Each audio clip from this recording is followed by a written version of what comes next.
much I'm bursting at the seams. Tell me I'm not lost out at sea. Tell me they are listening to me, feeling misplaced. Someone rescue me. Someone rescue me. Someone take me. I'm floating.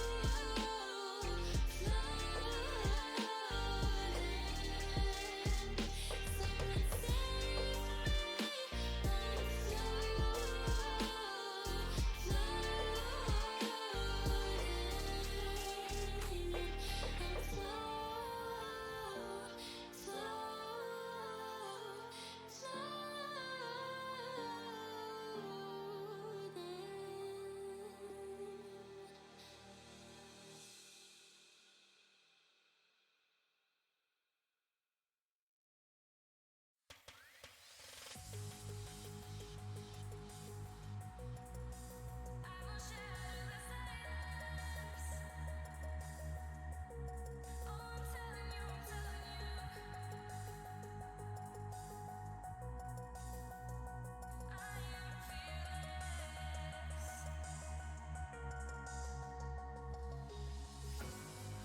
I'm stuck in chains.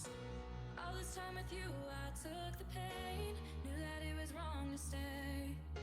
So I told myself I'd walk away. I think I'm ready now, ready now, ready now. And I'm so over you dragging me down. Just wanna let it out, let it out, let it out. Feel so free, gonna shout it out loud. Without you, I'm limitless. There's nothing that you could do to break my spirit or shatter the silence.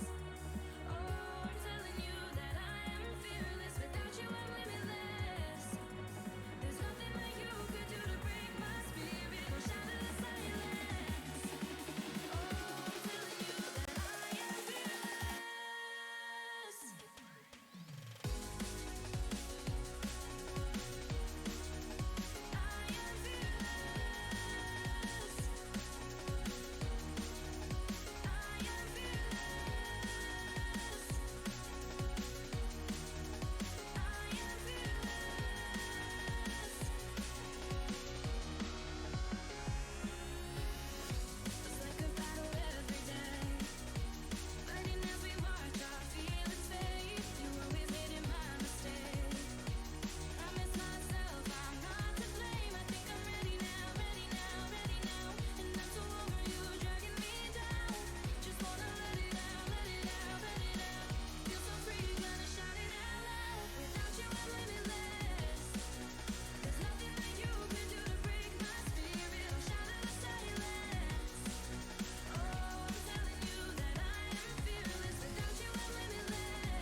So many hearts still to be born. God only knows what's after all.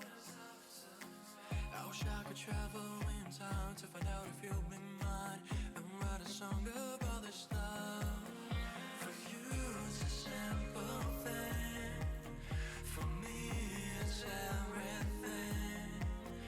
For you it's just a show. For me it's all I know. It's all I know. It's all I know. It's all I know. All I know. It's all I know.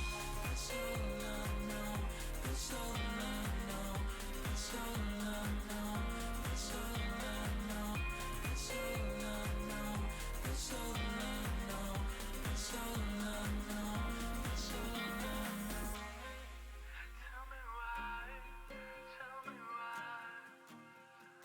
why are we so blind? Tell me why. Tell me why.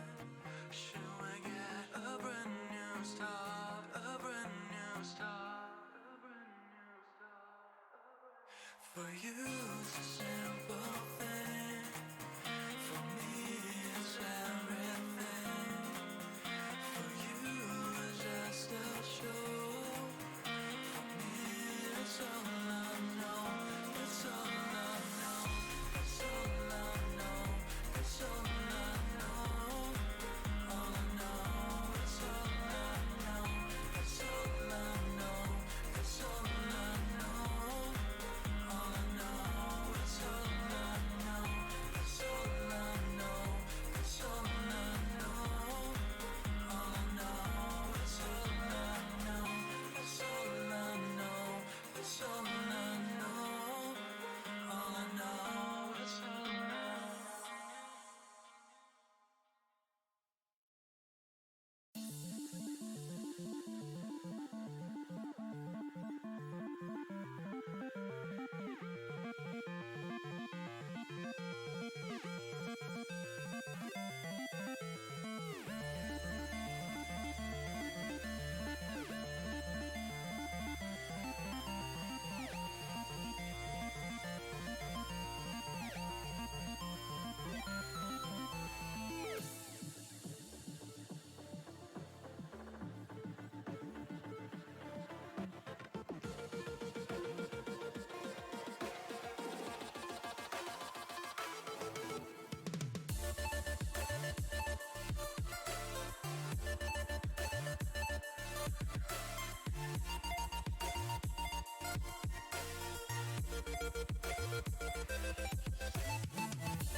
Yeah, muted. Yeah, my bad.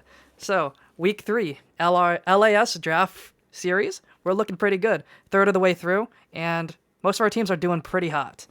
But so far, in game 1, the Sharks are looking to break away from the middle of the pack and take a win over the Guardians. However, the Guardians aren't going to let that happen without any fighting chance because they are looking to take home their first W here tonight against the Sharks.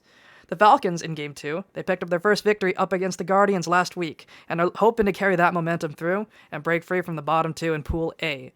The Gators, they're in the same boat in Group B as the Sharks, and they want to push out of the three-way tie for second in Pool B. So we're going to head right into draft in just a second. I'm very excited to see what we have here.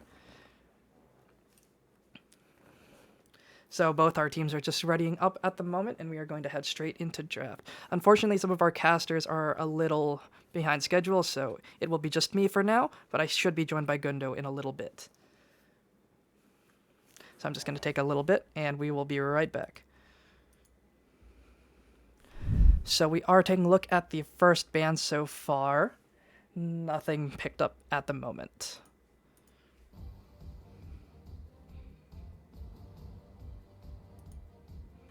So the first ban here is the Pantheon. Very strong champion at the moment. Very good in both jungle and top, so he is a very good flex pick. He can even be played in the mid lane into certain matchups. Followed by a set ban from the Guardians. Very strong champion, can be useful, but mostly in the support role. As a top laner, he does fall short compared to a lot of the other meta picks, such as the Wukong, which is banned away for the Sharks in Phase 2. Nunu ban taken away from the Sharks. They don't want Doki playing that champion for sure. Oh, they swapped that over to a Zoe. I guess they're a little scared of Mr. Chai T's Zoe.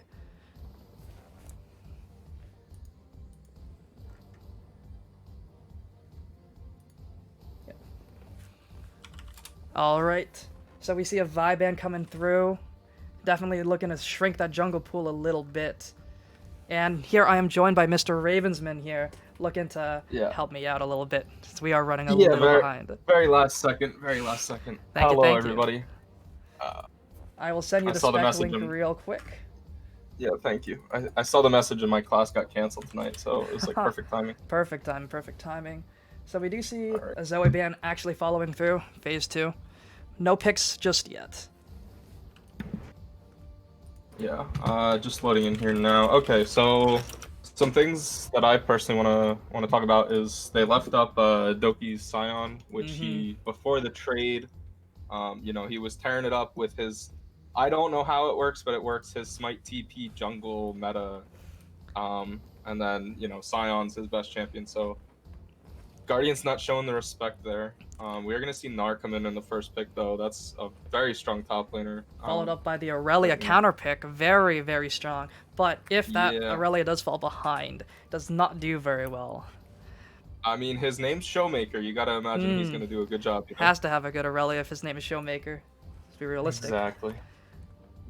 Followed up by a Braum blind pick into the support role. Not too sure how that will fare blind. There could be a bunch of picks that could go well into it. Yeah, I mean, if you're Sharks here, you got to be thinking about some sort of hard engage. Braum's really good against,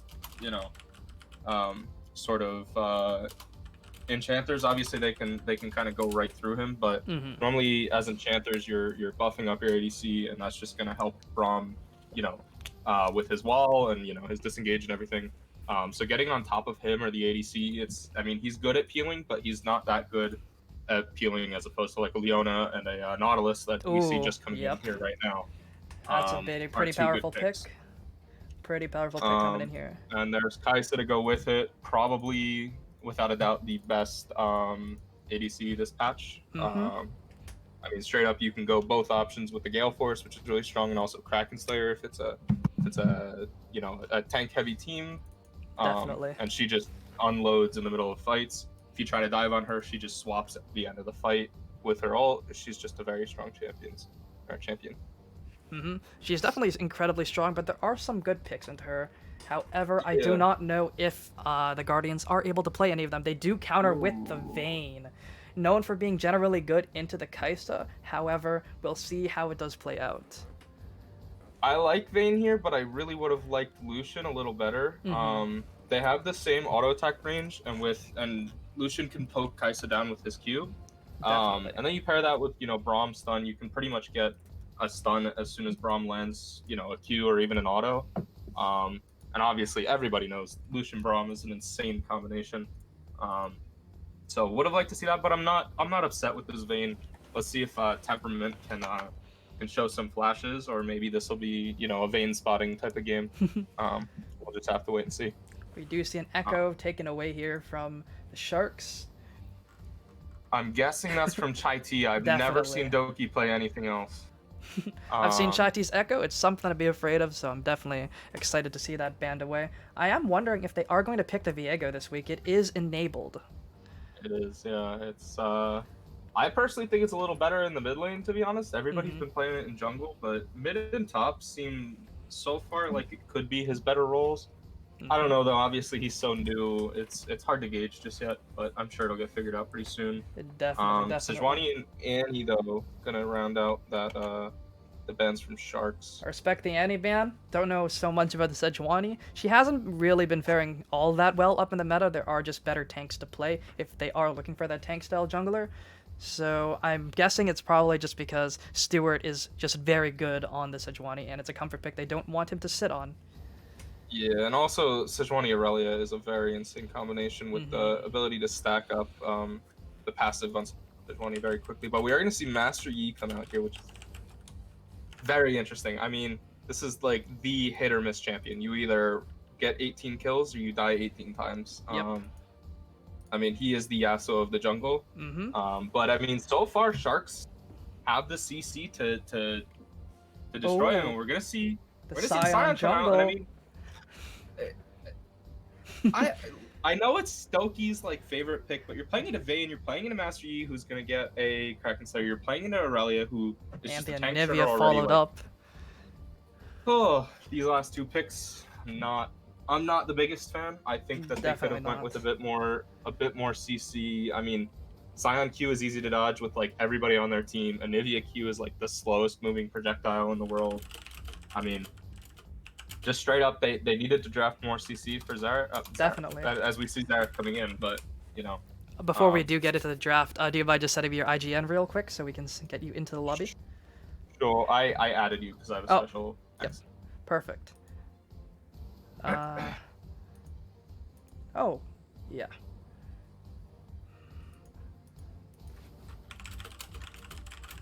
I'm just gonna get one of them to drop away from the actual lobby. Sure. So, yep.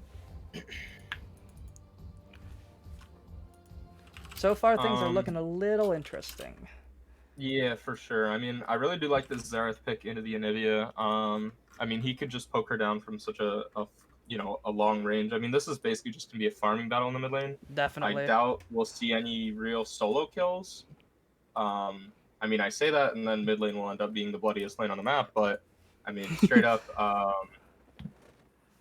Xerath should just be able to poke into Anivia, but shouldn't result in anything more. Yeah. I'm gonna say should because that's the way it should go. But I think the most volatile lane, it's gonna be between top and bot. If Vayne can get rolling, if Master Yi can get rolling, if Aurelia can get rolling, it's really over. Sharks have a much more, as Captain Flowers has coined the phrase, meatball type comp. Definitely. They really want to make it into the mid game and scrap and team fight around these big objectives. And if you're Guardians here, you kind of want to just not do that. I mean, Xerath can poke Sharks off of these objectives. You want Aurelia in a side lane because she can 1v1 the Gnar. Oh, she can 1v1 anyone who shows up. Exactly. You want Vayne and Braum like just kind of holding together in a mid lane. I mean, I really want to see kind of a 1-3-1 with almost Master Yi being the extra one in a side lane, as long as he's on the same side of the map as the neutral objective. They could really get this rolling, but 1-3-1s are kind of hard to do in this. Not to be rude, but in this ranked bracket. Yep. So interested to see if they can get that to work out. They definitely do have the tools to win this game, but it is definitely harder to execute on. I do think the Sharks have the simpler comp overall to play out, if they are able to get their mechanics, in tip-top shape for this match. Yeah. While I think that Guardians have the harder to execute comp, I do think that they technically have a winning lane in every single role. I mean, Nautilus is the only one I would say is like better than its counterpart, but like Braum synergizes very well with the team that Guardians has drafted. But Definitely. I mean, like Xerath, like Anivia should never be able to kill Xerath. Master Yi should always be able to kill Doki unless Doki somehow gets to be 10-0. Aurelia into Gnar is just a huge counterpack pick. Vayne can usually outdamage Kai'Sa in a 1v1, so like just up up the board or down the board, I mean, Guardians have the better, 1 versus 1 champions, but it really depends if Sharks can find these team fights. In the game. Exactly. It's all about finding the angle, finding that sweet angle that they really need to do, or really need to find. The Gnar pick can be really good. It can be very devastating catching some of these players off guard, but if they aren't able to find those flanks, they aren't able to find the Scion ultimates, it can be a little difficult to play into considering the range advantage that they do have. And they also have a lot of ways to just kite out with that Braum ultimate, with the Xerath stun, and with Aurelia R stopping them from walking through, or it can be used as an engage as well. For sure. Yeah, I don't know. I'm really curious how this game's gonna go. I think this can go either way. So we're just gonna have to wait and see once we get into the game. I really want to see Guardians make a level 1 play. They have so many different auto attacks that can get this Braum, passive going in the early game. So I kind of want to see them, run into the enemy red side as 5. Yeah. And see if they can get a cheeky kill or maybe even just a flash is even worth it. But on the other side, if you're expecting it on Shark's side, maybe you stack that same bush. Because you should be able to one-shot someone pretty quickly with Nautilus, Kaisa, Scion Q, just holding that, fully charging it. So definitely interested to see if anything cheeky happens in this level 1.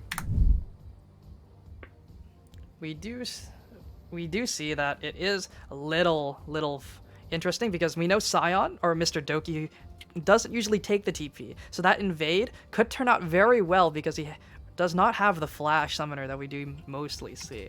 So I'm wondering if they are going to punish it once we get past the spectator delay.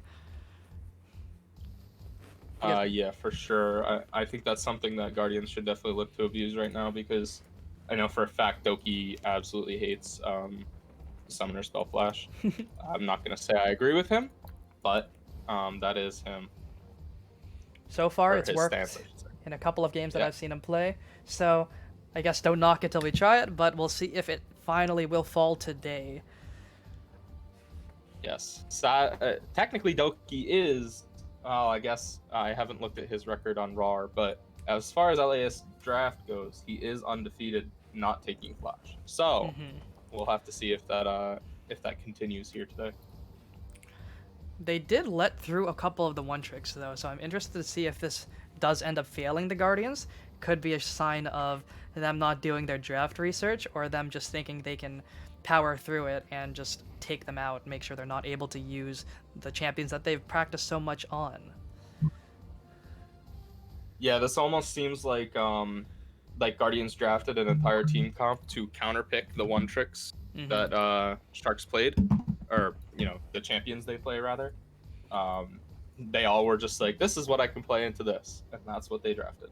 But I mean, like I was saying earlier, they do have, as far as lane for lane goes, they do have the advantage in that. It's just if Sharks can survive to the mid game, I think it's going to go Shark favored if they can find these team fights. Of course, whenever I cast, everything I say is the opposite. So we're going to have to wait and see. I mean, at this point, probably Sharks will win lane and then lose in a team fight somehow. And, all hell will break loose, but we'll just have to wait and see. Exactly. It is a little interesting to see, though. Both teams have drafted in ways that can work, but we'll see which team executes their comp better. It's all about who can and not who can't. Yeah, for sure.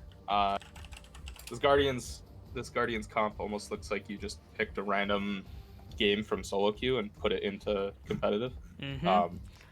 Every single champion here is just like so popular.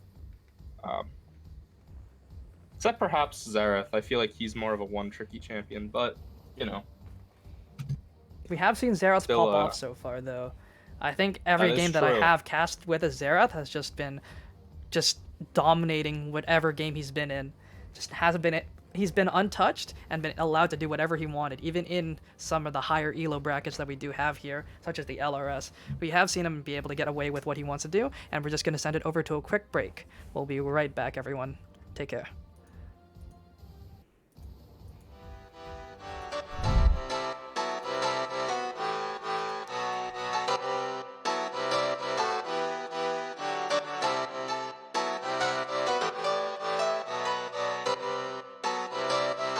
I saw you smile from across the bar. Yeah, she was pretty and so close but so far. She flipped her hair and I thought this can't be true. How does a man like me get someone like you? And then she looked at me and I was confused. Everyone here can't be the one that she'll choose. And I looked back and saw the spark in her eyes. This can't be real, my head's telling me lies. Just like that, you're coming closer to me. Come shake me, grab me, so I wake up from this dream. I can't breathe, come at me. I don't know if I can speak. Then she said, come with me and let's be free.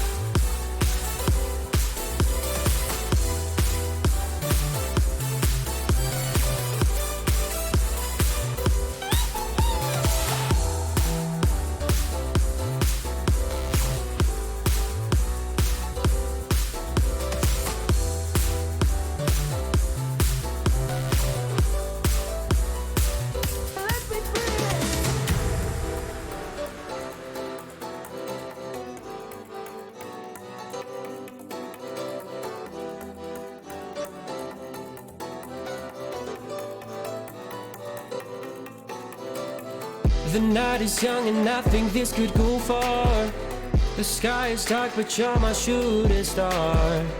Could see your face reflect upon the moon. It was a pretty summer night in June. And then she looked at me and I was confused. Everyone here can't be the one that she'll choose. And I looked back and saw the spark in her eyes. This can't be real, my head's telling me lies. Just like that, you're coming closer to me. Come shake me, grab me, so All right, everyone, welcome back. We're starting up here with a pretty interesting game, pretty interesting comps. So I'm super excited to see what is going to happen here. Yeah, I do want to point out some interesting keystones. Hang on though while we watch this invade. This is kind of interesting by Doki. He's walking ahead trying to see if he can like bait them to him. Mm-hmm. Pretty much. I don't know. This is. They do have a 5 stack sitting right by him. He's a little deep. Are they going to... Uh-oh. Here we go. First fight here, and he's just perma-CC to death. I don't think he had a chance to move. Just instantly popped as soon as the game started. Not even close. So it's exactly what I said at the end of Champion Select, which is anything I say is the opposite. So of course I say, you know, Sharks should be the ones that are, what's it called? Stacking, and Guardians should be invading.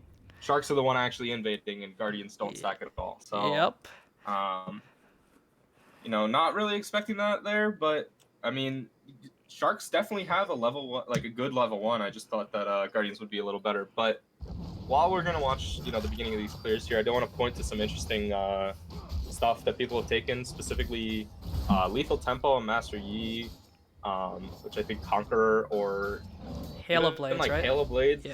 Yeah, would have been a little better here. Not that Lethal Tempo is bad. He is going to be auto attacking a lot, specifically for like killing Doki and the Gnar later in the game.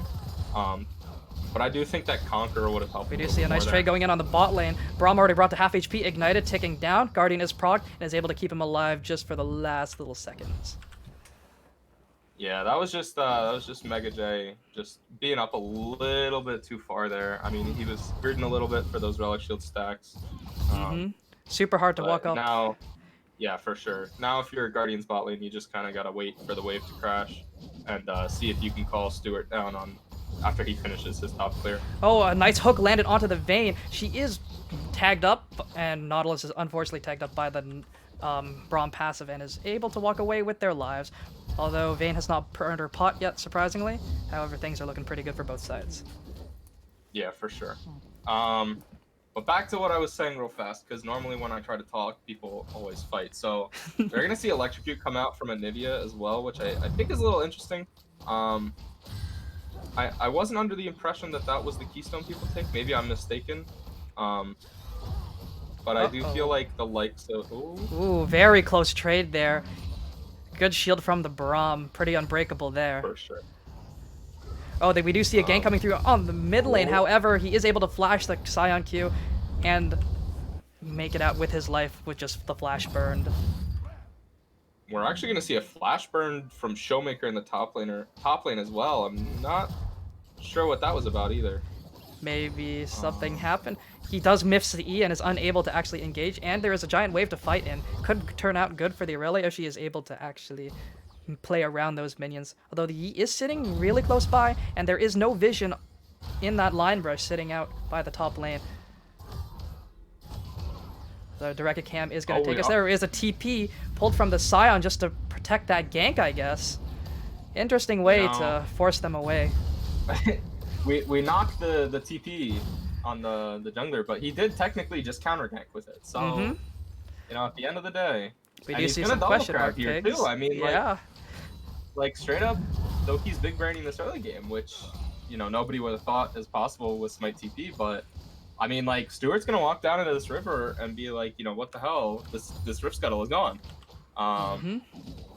And, you know, he's kind of he's walking around at this point. So, really interesting by Doki. He's gonna get pretty far ahead on this next clear. I mean, he's got his whole blue side. You see the Vayne hooked up by the Nautilus and forced to flash and live just a little bit of HP.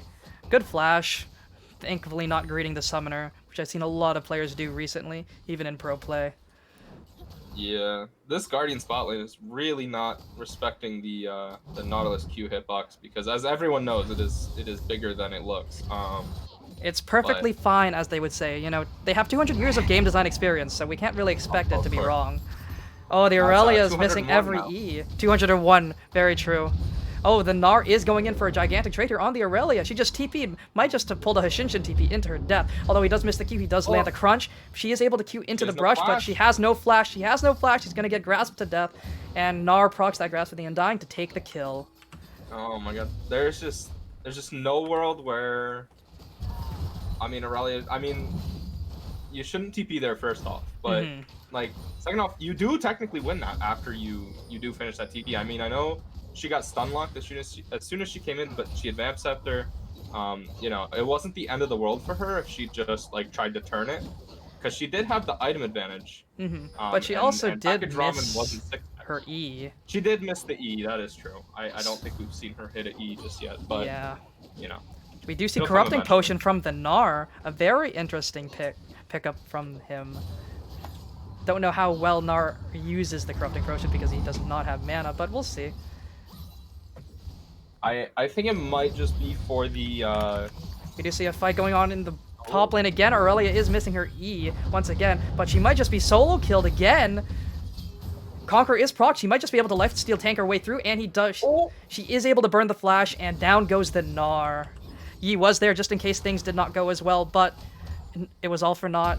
Aurelia was able to get that kill, but we have another fight going on in the bot lane. The Nautilus is just permanently seeing that Vayne. She is ignited once again, but the Unbreakable is just always there to prevent her from dying. Very good play from the supports. Both sides. I really want to see Sharks freeze this wave here. Look at this wave. Please freeze it. Doki is going to take this. Okay, they are. It looks like they are. Doki's going to take this tower or this dragon no matter what. Them pushing it would just give Vayne more time, and it looks like Hypervent might another just fight be up in the that. top lane. Another E whiffed by the Aurelia. Showmaker not living up to his namesake, unfortunately. Ramen wins this. He's up a Ramen level. hard wins this. Aurelia does land the R. Mega Gnar is coming through. He does have that extra armor. Is not able to land the crunch and get the extra attack speed. He lands the Q. He's probably going to go for another boulder toss. Nope, just grasps into death. Another grasp proc, leading to another Aurelia death. Very unfortunate up here in the top side for the side of the Guardians. For sure, and you have to remember that this was the matchup Showmaker wanted. I mean, and he's just not performing. I mean, You do see the E walking up here in the bot side, however. Kai'Sa, not greeting her flash at all, actually burns it just to dodge that Braum Q. Very respectful flash. Yeah, for sure. I'm looking at the runes here, by the way, and on the topic of taking Corrupting Potion, Gnar doesn't even have Time Warp Tonic, so it's a very interesting pickup at level 1. Very interesting. There, Nautilus might just be caught out here. I might just be sacrificing him for the life of Kaisa. He is very tanky though, but he does finally fall to the Yi. Guess that lethal tempo is paying off so far. And Aurelia once again just getting hard out traded, not able to play the game because she is so far behind. Down 2 levels already. Yeah, and I mean, even though like the CS gap isn't that bad right now, I mean, it's mainly just she's been, after using her teleport, she missed so much experience at this point. She pretty much can't do anything in this lane, and she just keeps eating these Qs. She has to wait for her Blade of the Rune King to actually play the fights out or land her E. She can get a triple Q reset, but unfortunately, she just hasn't been able to. Yeah, I mean, realistically at this point, She does land an E. She is going for the fight here. Able to lifesteal so much here. Robin might just be dead, but he is allowed to live because the Scion ultimate is heard from downtown just to keep him alive. yeah, definitely a good ult by the Doki here, keeping Showmaker off. I don't know. This early game has just been so interesting on both sides so far. We do see a gigantic yeah. CS discrepancy down in the bot lane, however. Yeah, that's why I was so upset that Dylan did not freeze that wave. He literally could have won. I would go as far as to say the game. Vayne is a lot of Guardian's damage, and I mean it wouldn't be 73 to 44 right now. It'd be 73 to like 35 if he'd frozen that wave, and it would still be frozen to this point. Nobody would have been able to unfreeze that. So, you know, Dylan kind of gave Temperament a way back into this game, and then you add in the fact that they got that pick kill onto my brother's BF, and it kind of just, you know, there's a chance this snowballs into a point where Temperament can actually play the game, because right now I would say he's not yet able to, but you know, they're letting him get to that point. Yep. The Vayne here not sitting on very good items, just the pickaxe and call compared to the Kaiser's Noon Quiver and Crit Cloak. But we do see another flash burned in from the Braum, landing the ultimate, able to slow down the Nautilus, and once again he's just going to trade himself out so that his AD carry can live. And Vayne is able to pick up this kill this time. And that's just them, you know, pushed up too far. I mean, there's no reason why... Oh, coming down. He is respecting the Mega Gnar because she does not have the stats to fight him. She is down just 1 level at the moment. But yeah, I mean, there's no reason why this pink ward should be there from Guardians when Sharks have prio over the lane. I mean, ultimately should have just been able to be cleared out. Good trade going on in the mid lane. We do see Rift Herald being picked up by the Sharks, by Doki, and Package Ramen. So we will see that used pretty soon. Yeah, I really want to see Doki make a ult play up towards Showmaker right here, and see if you can't get this full tower in the next like minute, maybe 2 minutes. Definitely before plates drop though. We do see pinks coming out from the red side. They're looking to kill Doki right now. That Yi is doing very minimal damage at the moment. I think Sion might just be able to walk this one out with the help of Chai T on the Anivia. Yeah. I actually thought, I mean, Doki definitely played that right by walking away because Showmaker was on the way, but I actually think he wins that. Master Yi just does no damage yet. And we see the Frozen Heart coming through, item components-wise, so Yi is not doing any damage right now. Okay, the E's are just not landing here from Showmaker, unfortunately. Uh-oh, we see a 4-man up-down in the bot side. Yi uses his Q early, is rooted in place. Kaisa is able to R out. Nautilus are burned, not able to knock up 2. Sion Q is able to knock up 2 as well. That Sion is just super strong at the moment, but unfortunately, they're just not able to kill. Oh, the Sion almost brought the Yi just to the Kaisa, but she is able to live on 1 HP. Temperament is forced to burn the flash, still falls, but there is Package Ramen up here, up against 4, is able to jump away, is able to live. Showmaker also burns his TP just to follow, and unfortunately is not able to get anything from his TP. Yeah, and meanwhile, while this is all happening, Chai T is just free farming and getting these plates in the mid lane. I mean, I think he got at least 2, maybe 3 in the mid lane there. I mean, overall, it was a good idea from Guardians. They're gonna get this dragon, but you know they're not stacking, and Sharks are here to contest potentially. They might just look for the fight afterwards. We do see Pocket Ramen, but he is exhausted. He does not have his Mega Gnar. He did just use it in that past fight, so I don't think they're gonna look for anything. Yeah. I really want to see Doki go either mid or bot. Literally any lane right now and just drop this Herald. He can get an entire tower with this Herald drop right now. And and he's kind of just holding on to it. All his lanes are in advanced positions. However, Aurelia is going to burn her R, is able to burn the flash from Kai'Sa, and Kai'Sa is just going to get popped here. ADCs, unfortunately, just don't fare very well into the likes of Aurelia, even given how far behind she is. We do see Doki burn that Rift Herald, though. They are looking to dive onto the Xerath here. Unfortunately, they're not able to land the Q, but the stun is landed from the Gnar, and he is able to get it. He is looking to kill Doki, but he just doesn't do the damage, and is also just purposely CC'd from Gnar and Mr. GTR, or my brother's boyfriend, able to just keep that Yi in place for 10 million light years. Yeah, for real. I mean, at this point, you know, it's exactly what I said shouldn't happen. That's happening, which is Sharks are just taking over this laning phase. I mean, straight up Guardians should have won pretty much every lane, and they just all made some, you know, some, I'd say, poor choices pretty much. Yes. In the laning phase, and I mean, like, Gnar is ahead of Aurelia, so he can match the Aurelia. You know, Doki is going, you know, he's skipping his Mythic and going straight to Frozen Heart, which means that, you know, Vayne, even Aurelia, Master Yi, they're not going to be able to auto-attack fast. It's such a good pickup into Master Yi, because while you can't slow him during his ult, you can slow his auto-attacks. We do see the Sai just able to sneak that red buff from right under the Yi's nose. Although we might see another fight coming in from the bot lane. Vayne is hooked up, rooted up, is now going to get knocked up by the R. However, Braum is just able to peel him off, but things are looking a little rough. Oh, Kai'Sa going in on the backline is able to burn the Vayne's cleanse, and she just cleanses nothing. She wasn't CC'd at all, doesn't have Nimbus Cloak either, so it's not going to be able to get anything. However, Showmaker here making a play up in the bot side, but is unfortunately going to trade out for the Nautilus. I don't know how worthwhile that is, because she did burn her TP and only got the support kill in a 2-for-1 trade.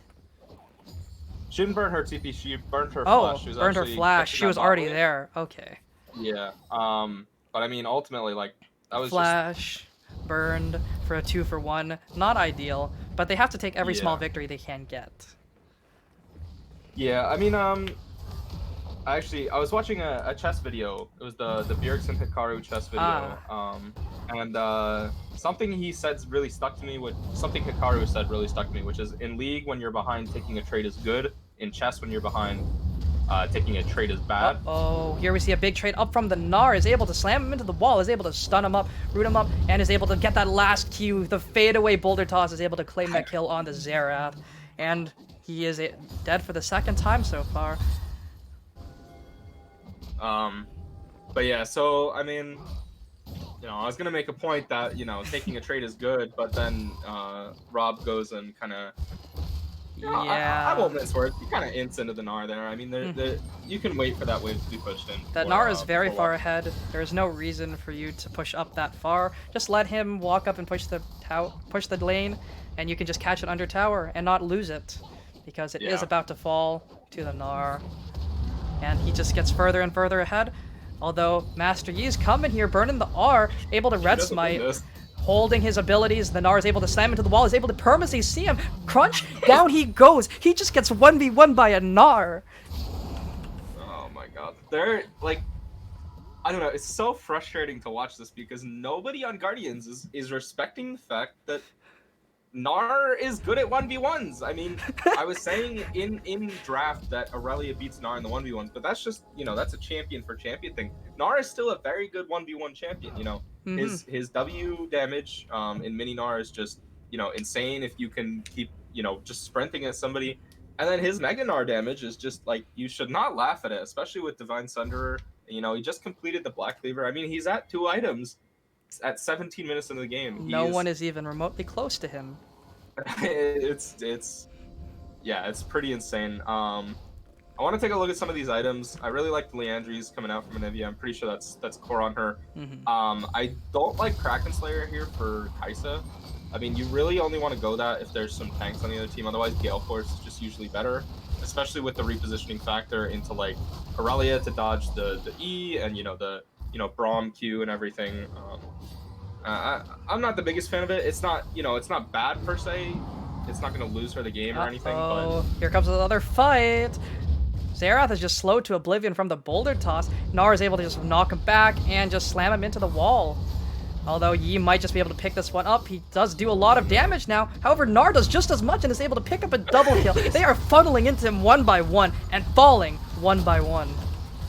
I mean, if this is solo queue, this is where you're spamming the FF vote. Say go next. This is where the open comes through.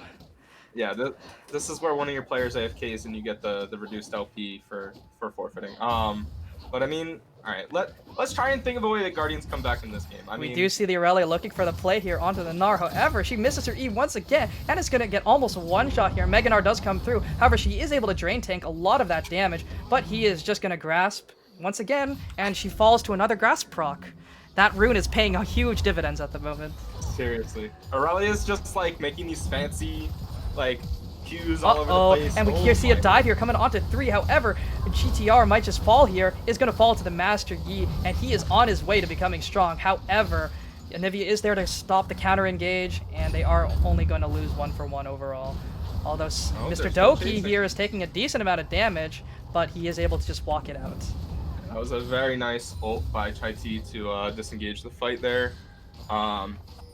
Yeah, made sure that Temperament would either have to walk through it or had to back off there, so pretty good there. But yeah, I mean, Package Ramen in this game is just going off. We did see a bit of over-aggression from Brothers BF, kind of an ego move. You know, you're so far ahead, you're just like, let's just run at them. Fight, you know? let's fight. Let's fight under tower, right? What's the worst that could happen? But it was really comical watching the Aurelia queue around the Gnar. And Gnar is just sitting still, just auto-attacking her to death, and she's just unable to do anything other than that. We do see the second Rift Herald spawned up here in the base, so they don't. Unfortunately, we're not able to get it off before they did back off from that turret up in the bot side. It's the long con. The long con. The 3-point shot. We do see a gank coming up in the top side, however. It may be looking a little juicy. The Gnar is on his own, caught out, but he does almost have Mega. They cannot fight him if he has Mega. Showmaker is just taking so much damage, forced to burn the flash, and is just slammed by the Scion. And that Q pop did so much damage. And now Braum might just be caught out trying to help his team. And yes, he does go down. He is not very unbreakable, even with that door. And this is just a free Baron because even though we laughed at the 3-point play from the Herald, Vayne has to answer Herald in the bot lane, so they just get this for free. There's no contest, nothing at all. Maybe if Xerath can R it, but I don't think he has it. There's almost no chance they get it. Yep. Yeah. And it just goes over to the blue side, and things are just looking even more grim than they were before. There were some specks of hope when they were able to trade out in the bot side, but nothing has come after that, unfortunately. Yeah. Very interesting from Temperament there. He had about 30, like 1, maybe 2, possibly 3 more waves in that bot lane. And he just decided to back after the Baron went down. Oh, we do see another fight happening here. The Vayne is just permanently CC'd. It does force the flash, is forced to cleanse. However, she is able to walk it out, and a lot of stuff was burned, but not for much overall. They do get the summoners out of the Vayne, but that Vayne is so far behind that it doesn't even matter. Yeah. I mean, at the end of the day, all you got out was the Nautilus ult. That's the only cooldown you expended. You got both Vayne summons, you got the Braum flash. I mean, are they gonna look on her? Alright, I guess not. Nope. Yeah, there's really nothing that Guardians can do right now other than hope that that Sharks make a pretty massive like overreach, like pretty much just tower dive for no reason. Even then, I still think Sharks would win it. Like if Scion tanks it, there's no way they can. There's no way they die to tower ever. Like they just don't do enough damage. I mean, even that Xerath W does does not do much damage. Very, very unfortunate for the side of the Guardians. There are compositions that they are looking to 1-3-1 with. It's just not doing its job. However, Vayne might just get 1v1 by the Kai'Sa. Just pops because she landed the W. Very unfortunate. She is so far behind and is just not able to play the game. Yeah. We do see an engage onto Xerath. It's just permanently CC. He's not allowed to move. Down he goes, everything. And then Scion here looking to jump into all 3 members of Guardians and is able to just face tank 2 Nexus towers and not even die. Yeah, I mean, why not, you know? Why not? Why not? Oh, down goes Aurelia too. And that just might be game. Yeah, no, that's just game. I mean, unless we see some sort of Gosu play coming out from Temperament, All He doesn't you. even have ult. All right, everybody, quiet down. This is the time. This is his time. Oh, the flash hook missed. Oh, it might be it. Might be it. Alright. No play to be Tragic. made. This too, wasn't good enough. Vein spotting. Vein spotting did not happen, unfortunately. Things did not go to plan, unfortunately. Yeah, I mean, you could say that they drafted a winning lane for every lane, and then every lane lost anyway. So, kind of. Sorry, I'm not the nicest caster in the world. But I mean, they had a plan, and they did not execute it. I'll say that they had a plan, and they just didn't get a chance to execute it. Their plan on paper works. They Yes. just weren't able to put it into motion. Let's say When that. Aurelia TPs into Gnar and then just gets run down, that's when you kind of knew. That's when you know things aren't looking good. Yeah. Because But, normally, that should never happen. At the end of the day, I think everybody on Sharks played very well. I mean, obviously, Package Ramen was going nuts on that Gnar, and I mean, they were just running into him one after the other. But I thought, Doki played very well, specifically with that TP up top lane to save Package Ramen and get both scuttles at the same time. Chai T held down mid lane. He ended up with a 30 CS lead over, Rob on the other side. He also ended up with 5 more kills than him from the other side. That also helps, yes. But yeah, and then Dylan and my brother's BF, the only complaint I had was them not freezing that wave. At the end of the day, I think, all of Guardians kind of fell victim to underestimating the Gnar by himself. I mean, they were always like, Gnar's caught out here, let's pick him out. He can die. They realized that, and then they realized that he can't they were die. the ones that, he can't die, and they were the ones that were caught out. So, kind of just tragic. Very tragic. Just did not expect Ramen on the Gnar there. So we will go into a short break in just a second. We will have the player of the game poll open for the side of the Sharks, since they did just run through this game in a pretty timely manner, only 23 minutes. So any final thoughts about this game before we do head over to break? The main thing being that if you're not voting for Package Ramen for MVP, I don't know what game you watched. But other than that, for the most part, just a good game. Every lane won.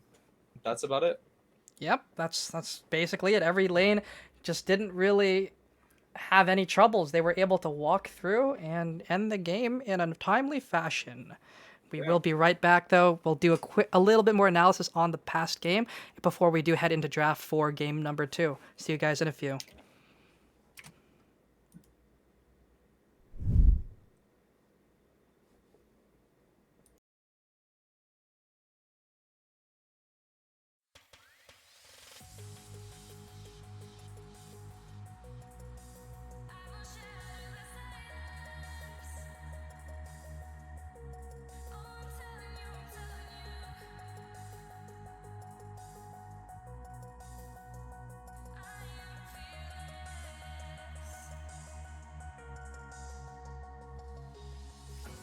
Felt like I was stuck in chains. All this time with you, I took the pain. Knew that it was wrong to stay. For sure, sounds good to me, man. I'd walk away. I think I'm ready now, ready now, ready now. And I'm so over you dragging me down. Just wanna let it out, let it out, let it out. Feel so free, gonna shout it out loud. Without you, I'm limitless. There's nothing that you could do to break my spirit or shatter the silence. Oh, I'm telling you that I am fearless. Without you, I'm limitless. There's nothing that you could do to break my spirit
heart still to be born. God only knows what's after all. I wish I could travel in time to find out if you'll be mine and write a song about this love. For you it's a simple thing, for me it's everything. For you it's just a show, for me it's all I know. It's all I know, it's all I know, it's all I know. All I know, it's all I know. It's all I know, it's all I know, it's all I know, it's all I know, it's all I know, it's all I know, it's all I know, it's all I know. Tell me why are we so blind? Tell me why should we get a brand new start, a brand new start, a brand new start. For you it's a simple thing, for me it's everything. For you it's just a show, for me it's all I know, it's all I know, it's all I know, it's all I know. All I know, it's all I know, it's all I know, it's all I know. All I know, it's all I know, it's all I know, it's all I know. All I know, it's all I know, it's all I know, it's all I know. All I know, it's all I know.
Let me call you tonight. and I need you in my life. Baby, I miss you so much. Sick of love, but I need you in my life. Sorry, love, but you don't have to fight. Let me come and let me hug you tight. I'm sorry, love, but you don't have to fight. Let me make it better, I will sing to you. Shawty, you so perfect, let me fall for you. Sorry to know you're all alone tonight. Yeah, closer to you, falling. Hey, hey, hey. Sorry to know. Hey, hey, hey. Falling. Hey, hey, hey. Sorry to know you're all alone tonight. Yeah, close enough love, but I need you in my life. Sorry, love, but you don't have to fight.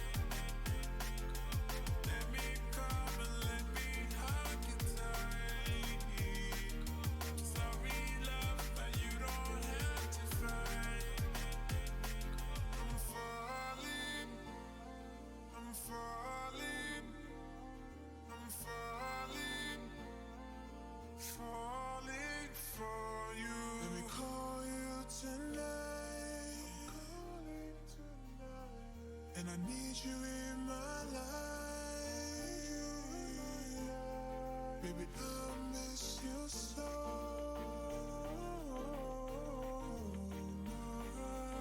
much. Let me make it better, I will sing to you. Shawty, you so perfect, let me fall for you. Sorry to know. Sorry to know you're all alone tonight. Yeah, closer to you. Sorry to know you're all alone tonight. Yeah, close enough love, but I need you in my life. Sorry, love, but you don't have to fight. Let me come and let me hug you tight. Sorry, love, but you don't have to fight.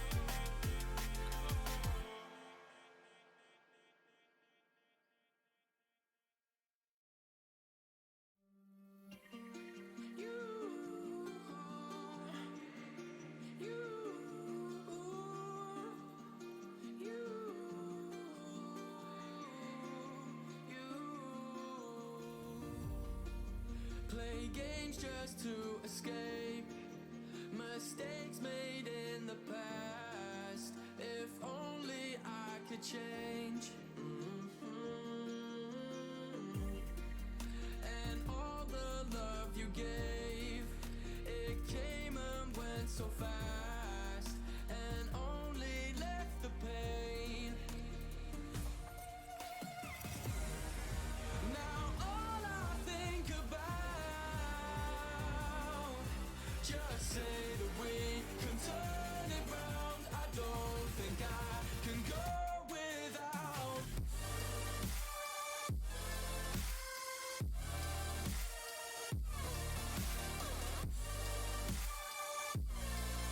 I don't think I can go without you. Without, can go without you. Can go without you.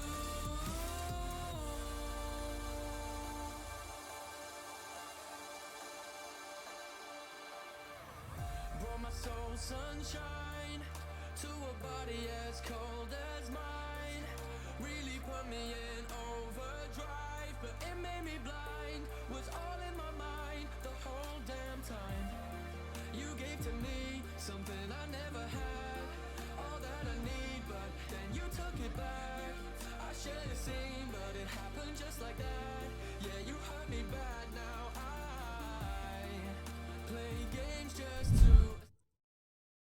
Hi, everyone. So, after a pretty long 5 minutes, we do have our player of the game selected from the Sharks versus Guardians matchup, which is Mr. Package Draman up in the top lane, going 9-1 and 7 on the Gnar. So, I think he performed incredibly well. He was able to play that losing matchup without many flaws. He just played well throughout the entire game, and he was just able to pull off a bunch of crazy outplays on some of the enemy champions like the Aurelia, like the Yi, like that Xerath, who unfortunately I do think stepped up quite a bit when he shouldn't have. But overall, just well played from the side of the Sharks.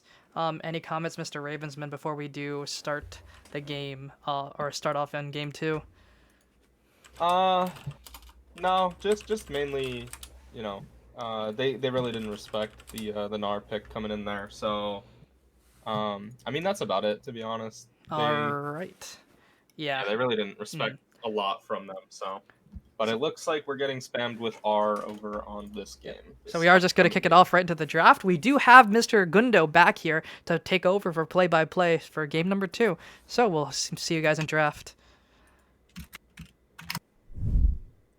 All right. We're back into the game. LAS draft game number 2 for the day. A beautiful Monday, the 1st of February, actually. And up here we got the Falcons versus the Gators coming up here. You can already see some picks getting through and banned over here. Yeah, and real quick, I do want to note that Timo is Viego. Viego is enabled tonight, and sadly, yeah, PentaQ has not updated their website yet to include Viego on the client, so or to include Viego in general. So for now, Timo is going to be the placeholder. So if you're confused about that, that's why there's no secret pocket pick there. At least not we're that not I going know to be of. able to see the Timo jungle that we all love to see in our solo queue games tonight, unfortunately. You can already see Elise and Silas also getting taken off the table there. Elise are very strong right now. She has some upcoming nerfs scheduled for her. Tristana, but first ban away, taking that away from Giggle down there in the bot lane, and Malzahar already gone away from Chaos as well. Yeah, I haven't watched too much of LAS draft yet, but I'm assuming most of these are going to be targeted bans, specifically at Giggle. Turnips I know is a pretty good jungler. We are going to see the Hecarim first pick though. See if Given can pull off his famous Given diff on this pick here. But I do know Turnips is a very strong jungler, so seeing that Elise ban is definitely a good ban from Falcons. She's very strong right now. Gonna see Victor coming out to answer that, and Seraphine on top of that.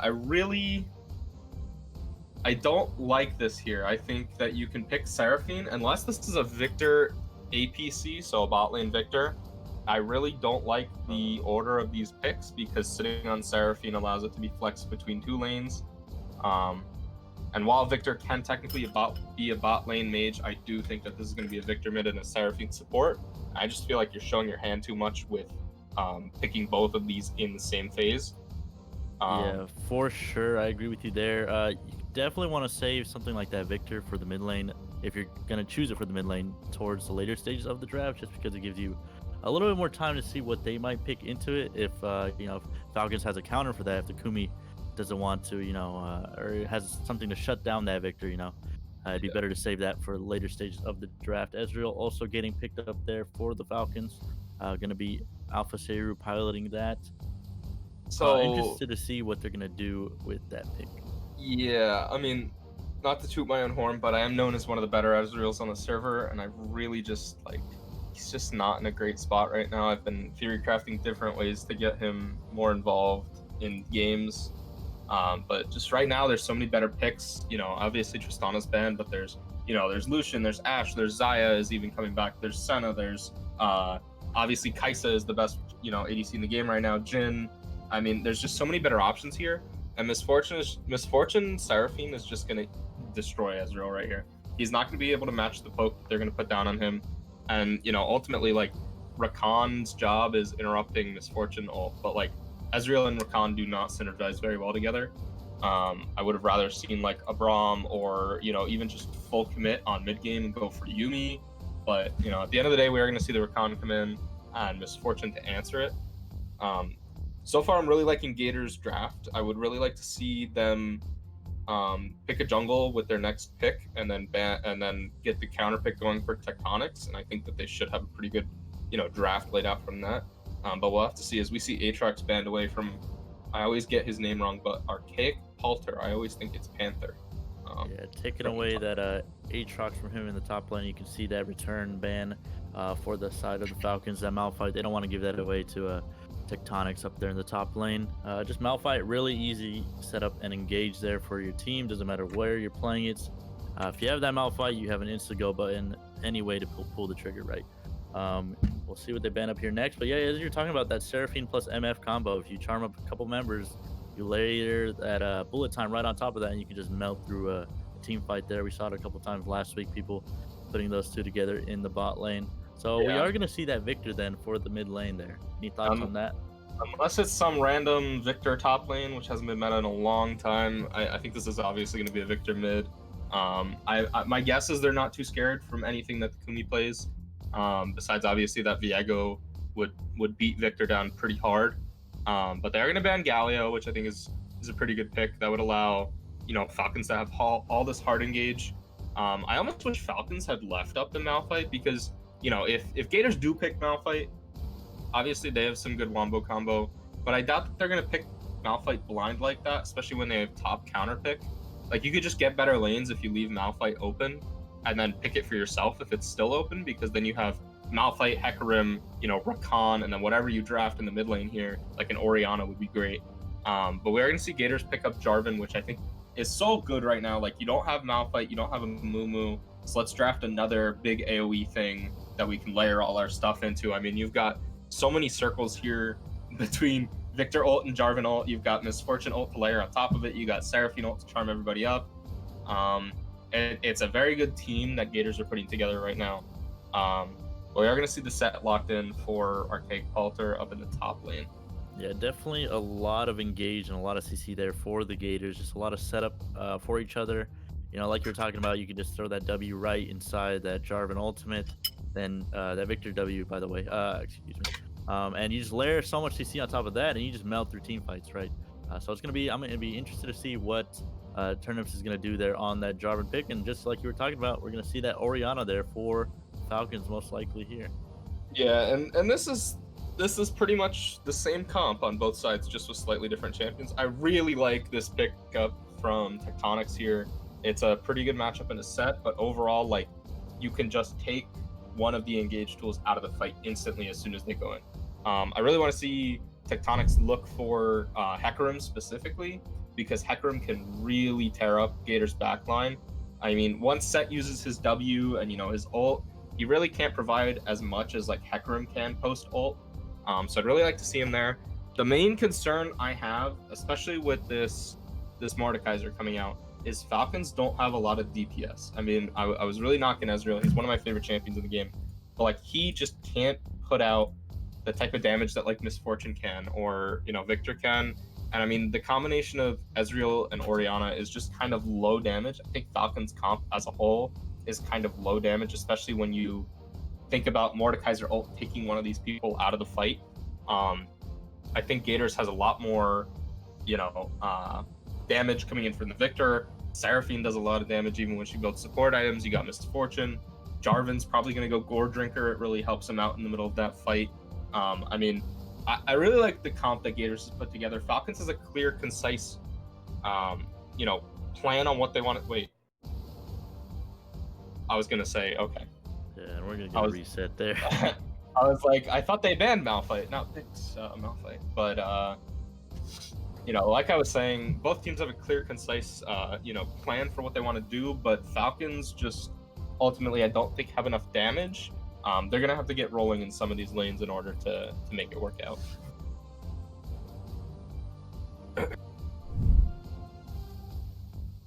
Yeah, definitely going to have a lot of setup there from the team. I hope the team compositions that they've got for themselves are going to work out. That Mordekaiser last pick, pretty interesting into the set. Not a lot of things can take on set 1v1 up there in the top lane, so maybe Tectonics feeling pretty comfortable in the Mordekaiser to take it up there against that set. Both of those great 1v1 champions, and if you lock somebody there in the Death Realm, Set's gonna have a decent time against him in there. He's not gonna be getting clapped like some of these other top laners. That Mordekaiser pick pretty smart from the side of the Gators, but I think the Set overall is also a smart pick up there for the Falcons. If you're gonna pick any top laner blind, that Set was pretty intelligent there. Yeah, I definitely think so. He's, like you said, he's one of the better blind pick top laners.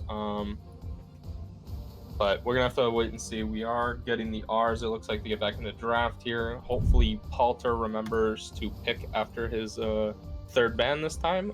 We can get rolling in this game. But yeah, I mean, ultimately, this is gonna come down to if I think it's gonna come down to if Given can get Giggle behind in the bot lane. Chaos is going to farm no matter what you do in his lane, unless he's super far pushed up. He should be relatively safe. And he's probably going to end up taking TP or Ghost, so he's just going to be able to, run away and either come back or, run away super fast and ignore the gank entirely. And, top lane, you really can't gank a Mordekaiser post 6 because he's just going to pull the enemy top laner or you into the death realm and kill you himself. So I really want to see Given gank top pre-6 and then look bot after that and just try and gank the bot lane on repeat, because getting this Misfortune and Seraphine behind and getting your Ezreal ahead will allow you to shift that damage profile, because Misfortune will be behind, Seraphine will be behind, Ezreal will be, accelerated, because at the end of the day, it's like I said earlier when we were doing the draft, Ezreal doesn't provide the most damage in the game. Orianna's a lot of burst. They don't have a lot of DPS. So really want to see even take a look into this bot lane and see if you can get them rolling. Yeah, for sure. And like you were talking about, while the Falcons may not have the most damage in the game, they do have a decent amount of poke. So I'm gonna be looking around these objectives to, just poke out the enemy team, poke out the Gators before you can even start and engage. Something that I do like is there are multiple ways for this Orianna to throw a ball on somebody. You got the Hecarim, you got the Set, and you got a Rakan on top of that. If you just throw one of those Orianna balls straight on top of one of those members, it's going to be an easy engage and easy time when it comes to starting up these fights. So early QSS there, I'm going to be looking for the Gators. They have a lot of CC here on the side of the Falcons, so it'll be smart to pick up some early QSSs if you are the Gators. Yeah, I definitely agree. And I'd almost like to see a QSS come out from Hecarim as well. Being able to QSS out of the Mordekaiser ult, because you are going to be the main target, especially around these neutral objectives like like Dragon Baron. They're going to be looking for these steals or these fights where you're not in the fight. I think him getting, after he finishes Trinity Force, looking for Divine Sunder, looking for a QSS. It'll delay him 1,300 gold, but at the end of the, in these fights, he's going to be able to come back out and provide that damage that we all know Hecarim can in a team fight. Ramping up that Conqueror, or even, it could be Phase Rush, but assuming he is Conqueror, ramping it up, getting going, queuing all over the place, auto attacks, just causing a lot of disruption. I'd really like to see him pick up that QSS to be able to still keep that going in these team fights. Yeah, for sure. And something that we're not really, talking about here is the amount of disengage, because you got to have a decent amount if you're going to be playing one of these, heavy go button comps. You got to have a decent amount of disengage for your composition. The side of the Gators don't have a whole lot of that. You have maybe a Jarvan EQ to get you away, or knock up a couple members on your way out, or a Seraphine ult to stop some people in their tracks. But besides that, there's not a whole lot to go on. While on the side of the Falcons, you have things like that Orianna ultimate. If there's too many members near you, can just ult them away, get them out of your line of sight, and just get them on their way while saving the rest of your team. And I mean, Hecarim and Rakan ults, while they're both engaged, also work as disengage. I mean, you can ult away as both of them. You get obviously the movement speed from Rakan ult, and you get, you are unstoppable during the Hecarim ult. So you can get out of these situations that, specifically like the Jarvan ult, Given can just R out of the Jarvan ult, or even R onto the backline of, of Gators. Something I did not talk about actually is the amount of disruption that the Set and the Hecarim, and the Orianna, Rakan, all of them provide, specifically onto this more Misfortune, who's going to be looking to, layer her ult on top of everything. You've got Set E, you've got Set R, you've got Hecarim E and R, you've got Orianna ult, you've got Rakan ult, Rakan W, all this stuff. So in these fights, Falcons are definitely going to be looking for some sort of way to disrupt that, because that is a lot of the damage in the team fights. Obviously, the Victor ult is going to provide a lot of that. But at the end of the day, interrupting the Misfortune ult in these fights is going to be critical, especially with Mordekaiser most likely taking one of your members into the Death Realm. And while he looks juicy, I think it's very int if Tectonics ults Ezreal in any circumstance, specifically in jungle fights, because Ezreal can E over the walls and stuff and just pretty easily get away from Mordekaiser. So would really like to see him focus on these other players more than the carry, the AD carry himself. So yeah, for sure, I agree with that point there. Mordekaiser are going to be looking to ult up one of the other carries on the other side. Hecarim would be a great target ult up, or even the Rakan, just to get him out of the fight. You don't want him there very early. Somebody you can easily get rid of and kill in that team fight. So for Blizzard Girl and Jeevan, they're in the jungle and support role. I'm going to be looking for them to be the playmakers for the side of the Falcons. While on the other side, I'm going to need Turnips to really turn it on here, because he's their main source of engage, right? You got the Seraphine ultimate that you can combo on top of your team, or you catch some people out there. But if you can't find these engages as the Jarvan, you're gonna be really struggling come the mid game for the Gators there. yeah, for sure. And as we're about to get into the game, something I really want to look for is the keystones that are taken. I already mentioned specifically the Conqueror versus Phase Rush with Hecarim, but I do want to see, there's a split on how to build Misfortune between Arcane Comet and Press the Attack. I am curious as to what Giggle is going to take here. I just loaded in, he did go Press the Attack. I think I would have preferred the Arcane Comet, just because you can really layer that poke with the Seraphine onto both Rakan and Ezreal. It's hard for Rakan to hit a Q in this lane to sustain up. So at the end of the day, poking them down with that Keystone and just general Seraphine damage probably would have been a little better here. But in the same line of thought, if Misfortune is going to be the main source, what Falcons are looking to disrupt, she is going to be auto attacking more than ulting. So I guess at the end of the day, it isn't the worst thing in the world. But this definitely shows that she's looking to play more for the team fights than the laning phase. Yeah, for sure. We're gonna go into break for a few seconds here as we load into the game and get everything set up.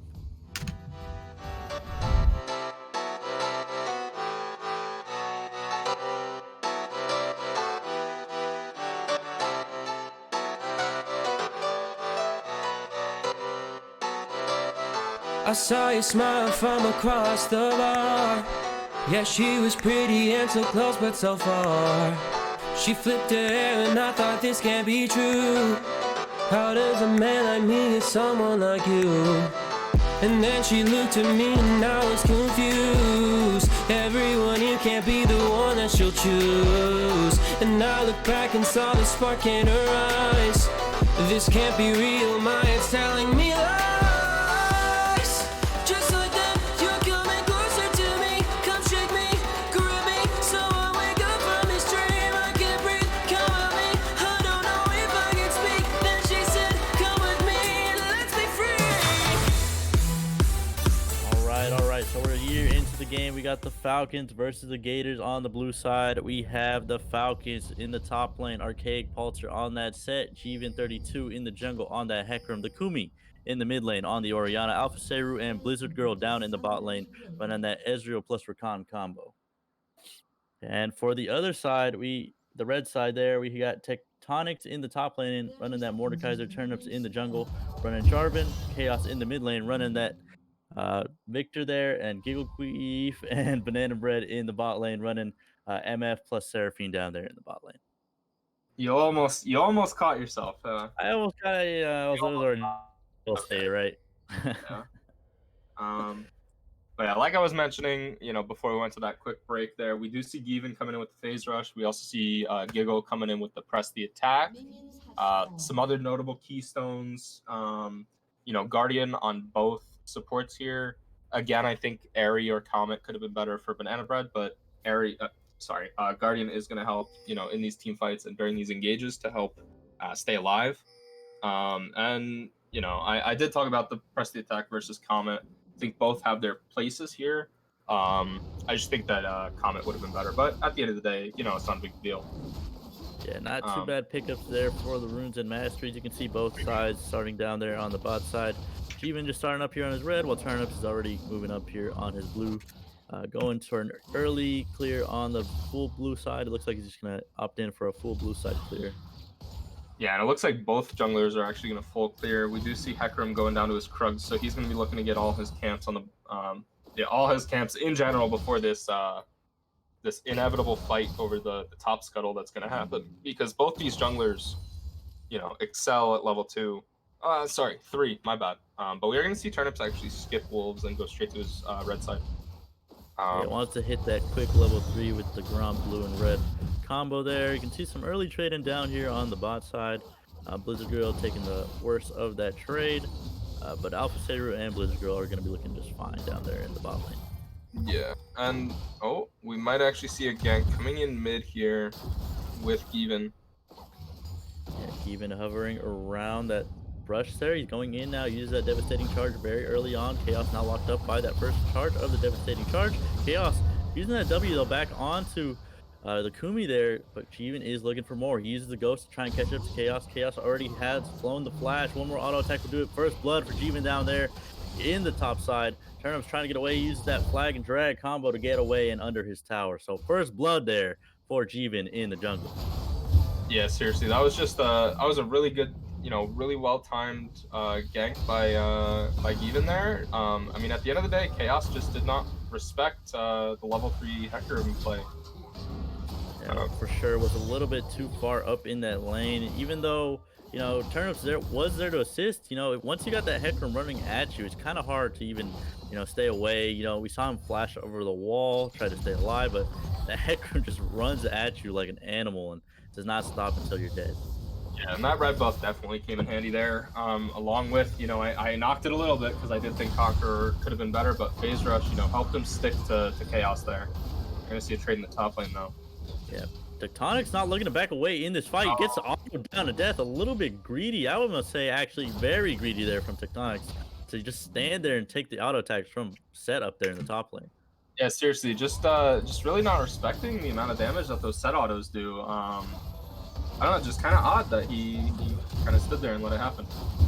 Alpha Seru Ying down here on the bot side, using that arcane shift to get some damage. A little bit questionable down there so far, but yeah, back to that top lane fight. Oh, hold that thought, because Alpha Seru is getting real low, has to blow a flash. Not that good for the bot lane duo of the Falcons. Yeah, that was just Alpha stepping up a little bit too far. He was getting a little excited because he had his Conqueror stacking up. They were getting a little low, but just not respecting the amount of damage that Giggle and Banana Bread do together. But yeah, ultimately, I mean, if we're gonna look back to this jungle real quick, Even is currently up 2 camps. He did get that top scuttle and got to clear his full top side. I mean, he's sitting pretty with.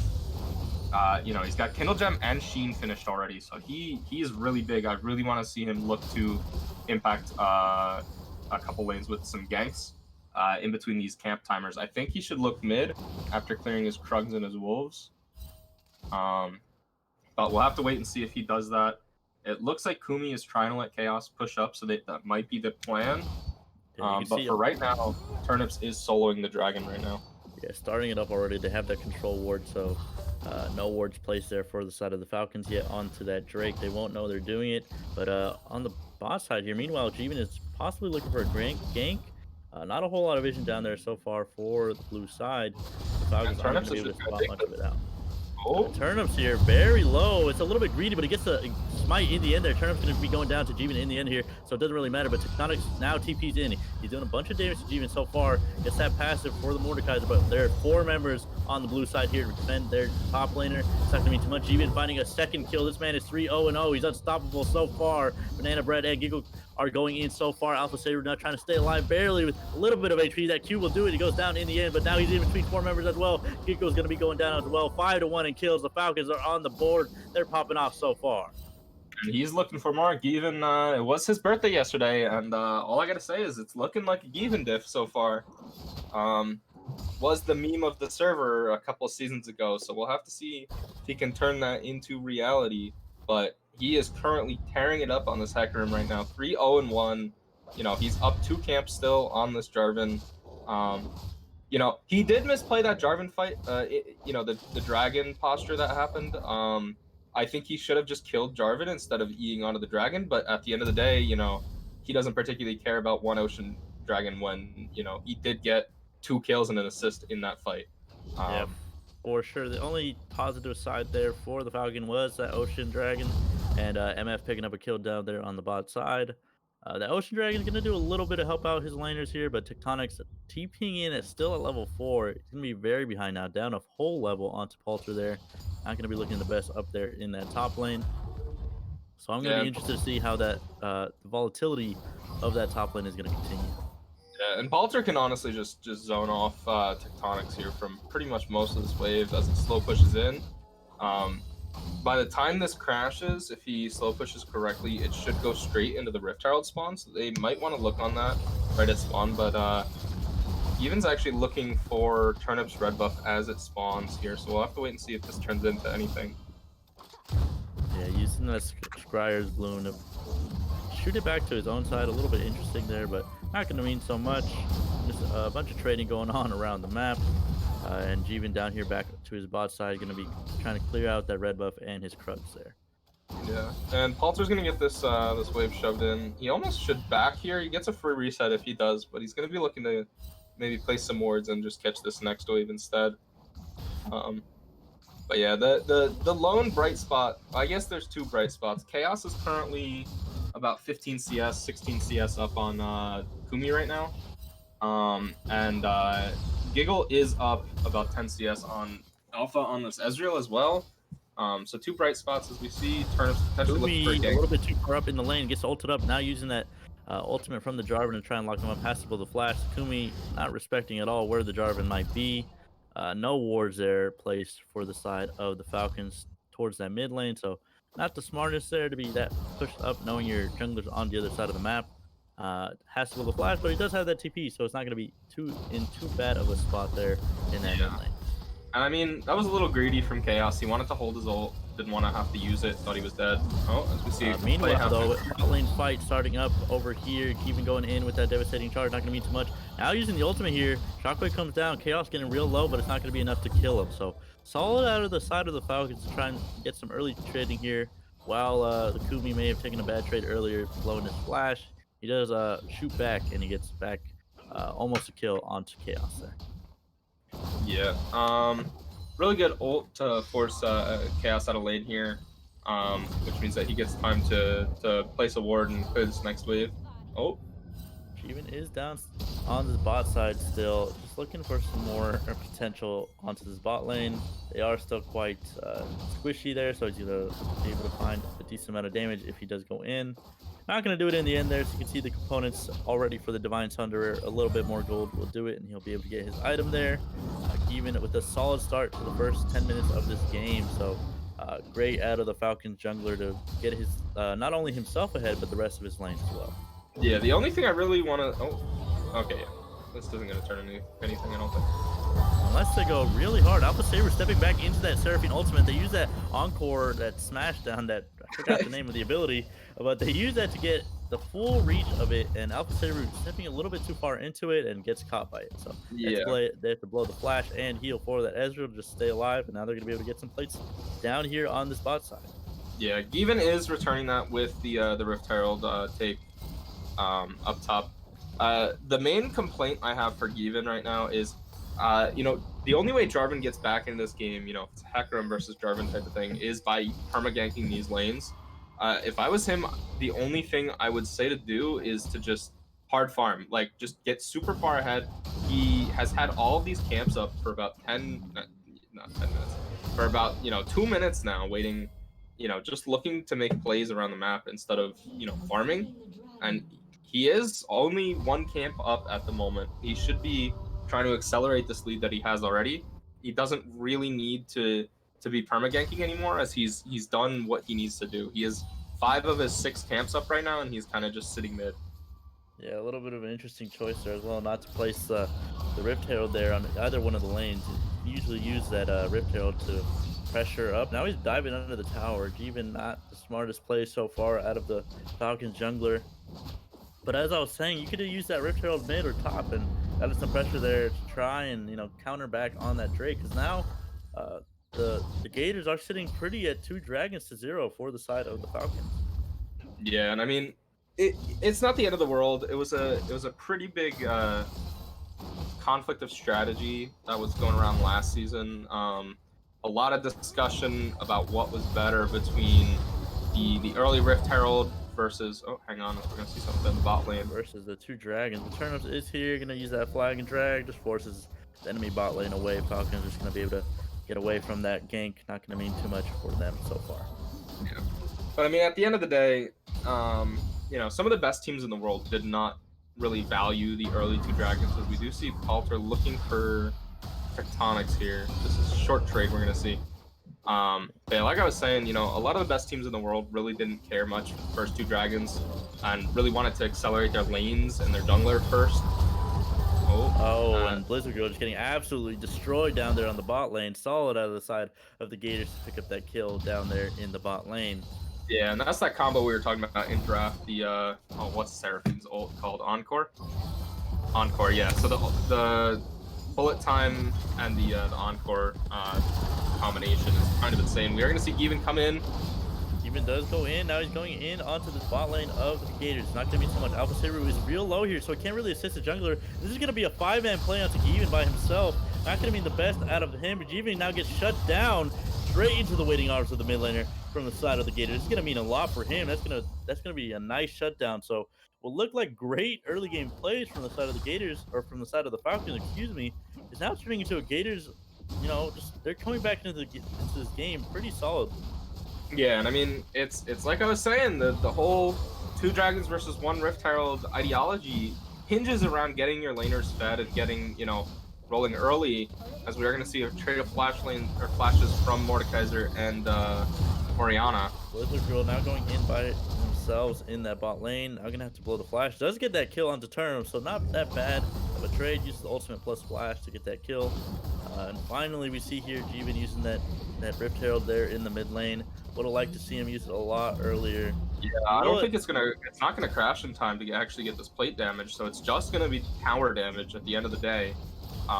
So kind of a misplay from him, holding on to that far too long, in my opinion. They are probably gonna get this mid tower though. Divine Sunderer does a lot of damage to towers, and just they have a Rift Herald to back them up. Actually, Chaos gonna use the Chaos Storm. Very fitting that he's playing Victor right now. Yeah, pretty nice namesake there. Playing Victor while his name is Chaos, matching up with the champion's theme right there very well. Something I want to point out here is Tectonics has a 40 CS deficit against Pulsar up there in that top lane. It's not looking the best up there for the Mordekaiser. And that was the counter pick there for the side of the Gators. I would have much rather have seen something else. If you're gonna be this far down as a Mordekaiser, I would have much rather seen like a tank or something else played down up there in that top lane. This reminds me of last game where Showmaker drafted Aurelia into Gnar, and that's a pretty good counter pick, and then ended up dying solo to the Gnar, and the Gnar took over the game. So just have to wait and see if Palter can do the same sort of thing this game. It's kind of funny looking at Tectonics' inventory. Does he have enough armor, you think? Because I'm really not sure. Given up here, having both ultimate get away, doesn't even get the Scuttle Crab. A little bit of a interesting play. You had 0 priority in either lane. You had 0 vision around that jungle, so greedy out of him to try and go for that Scuttle Crab down there in the bot lane. Has to blow his ultimate. Now he's not going to have it for his upcoming dragon in 20 seconds. Yeah, and barring some sort of serious misplay from Gators here, they should just be able to secure the dragon here. They're going to get soul point at about 16 minutes into the game, which is pretty crazy. Palter does have teleport, and he is quite a bit stronger than Tectonics right now. But just the rest of the team from Gators is just so strong. And Tectonics he doesn't even care about his top lane. He is already on his way down. He knows that him getting farm and XP really doesn't matter, as much as getting to soul point here. I mean, he's kind of just chilling here. Yeah, we're going to see something go down. We don't know if it's going to be a fight or just a And it is going to be a fight. Here goes down the Encore. It's going to be G getting locked up. But this is the Oh one my we're talking about. Because everybody, this is just a bunch of damage. It's already 2 shutdowns for the Orianna. The Kumi getting a double kill for themselves. Arcade Cultures continue to chase down this chaos there in the mid lane. It's not going to mean anything. That's a full 4-man kill there for the side of the Falcons. It's going to mean a lot. They get that dragon back in their favor. And the Falcons, just as soon as we were starting to talk some crap about them, they are back in this game. Yeah, and I mean, I literally had just said the only way the Gators lose this is a serious misplay.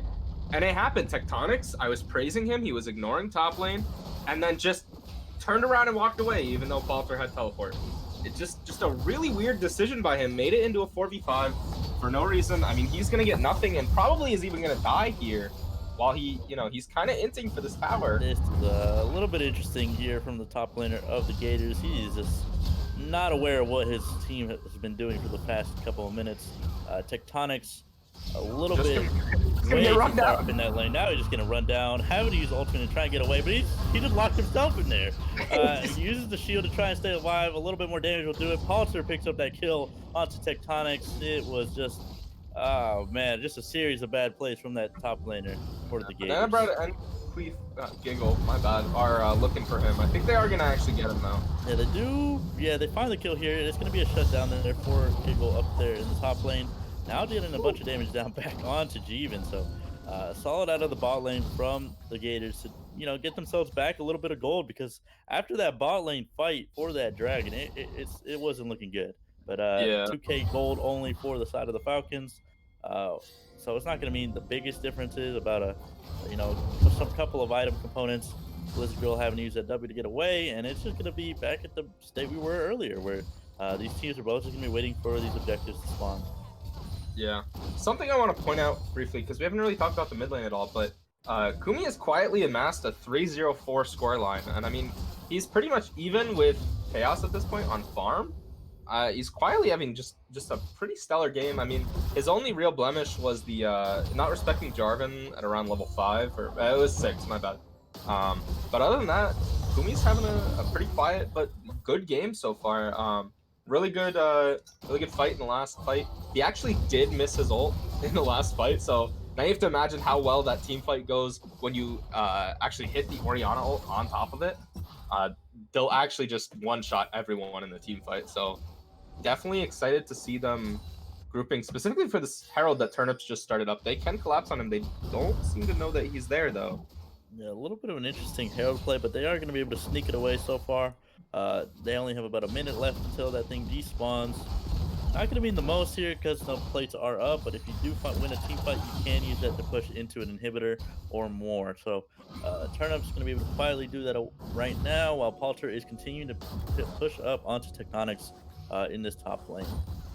Yeah, and this is something we also haven't touched on much, but Alpha really hasn't done much on this Ezreal pick yet. I mean, he's currently just sitting on the Manamune. Let me just check how much gold he's got right now. 1,700 gold at the moment, but I mean, he's really just gonna get a Sheen and his boots on his next back, I would assume. Maybe Sheen and Hearthbound Axe as well, or Phage could also work depending on which Sheen item he's planning on going. Divine Sunder is the the better of the two at the moment, so probably will be a Phage. But really, I mean, Ezreal went from, with the recent item changes, losing Iceborne Gauntlet and Trinity Force not being as good on him as it used to be. They were way too pushed up here on the top side. Now using the E to go in, and absolutely disgusting play there from Alphaseru. I am confused as to what the idea was there. Is that considered win trading? Because we might have to do an investigation into that one. But yeah, Turnip's gonna start up the Baron off of that capital INT interesting E forward by Alphaseru there.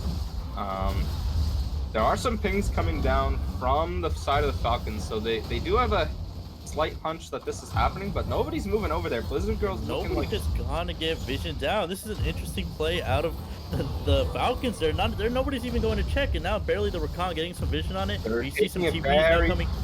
Showing up here. We'll see what's going to happen. They do have that Mordekaiser ultimate and trying to deal it up, but it's going to be Red getting that Baron in the end there. Here's the Wombo we were talking about. That's a misfortune all into a bunch of people. It is the Gators finding the team fight win so far, and Jeevan now going to go down as well. It doesn't matter that you were so far ahead and you won that last fight. Now you're going to be feeling real bad if you're the Falcons, as you just gave away this Baron almost for free. Yeah, I mean, like, it looked so bad for Falcons, and then for a split second there, it looked so good. They were all clumped up in the Baron. They were taking it so slow, and then they just did not. To put it bluntly, they did not hit anything. They hit the Malphite, the Hecarim ulti, and that caused some disruption. But ultimately, Given missed the smite on the Baron.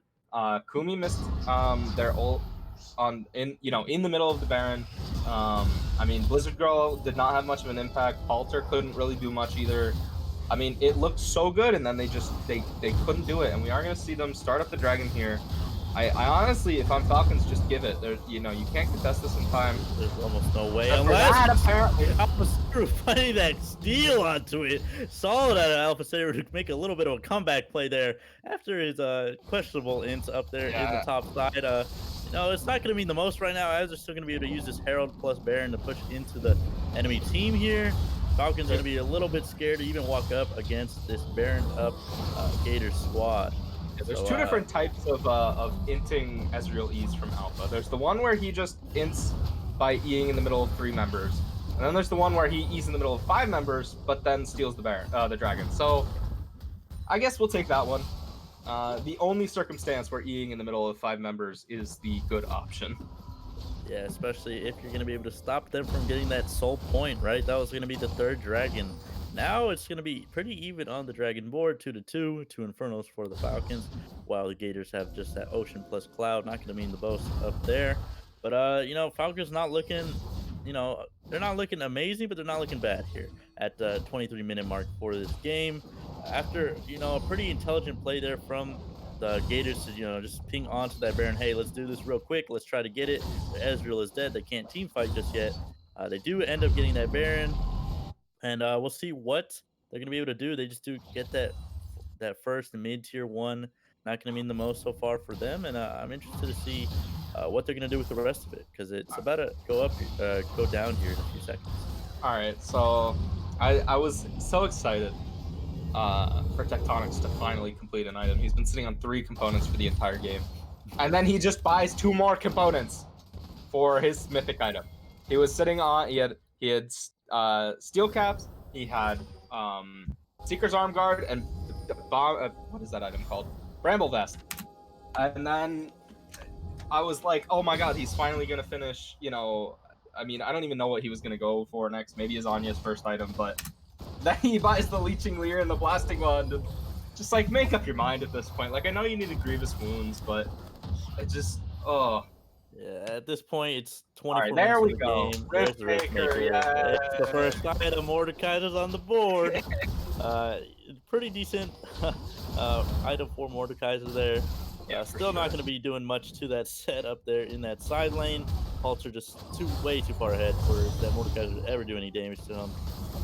Sunfire Cape there for the Jarvan, so he's going to be opting in for this tank Jarvan build. Did not opt in for that Gore Drinker build we were talking about earlier in the draft. Yeah, so, I don't hate this at all from Turnips. I mean, they definitely need a front line. I just think Gore Drinker is just so stupidly broken right now that if your champion can use it, I don't see any reason why you shouldn't. But, it's the same sort of thing, like I said, press the attack versus Arcane Comet for Misfortune, stuff like that. It's not the end of the world. I don't hate it. I don't love it. But I don't think it's bad, so... yeah, not the worst pickup here, but we do see Turnips going in, using that Flag and Drag, locks up Blizzard Girl and Alpha Saru, but it's not going to mean too much. They do just get that flash.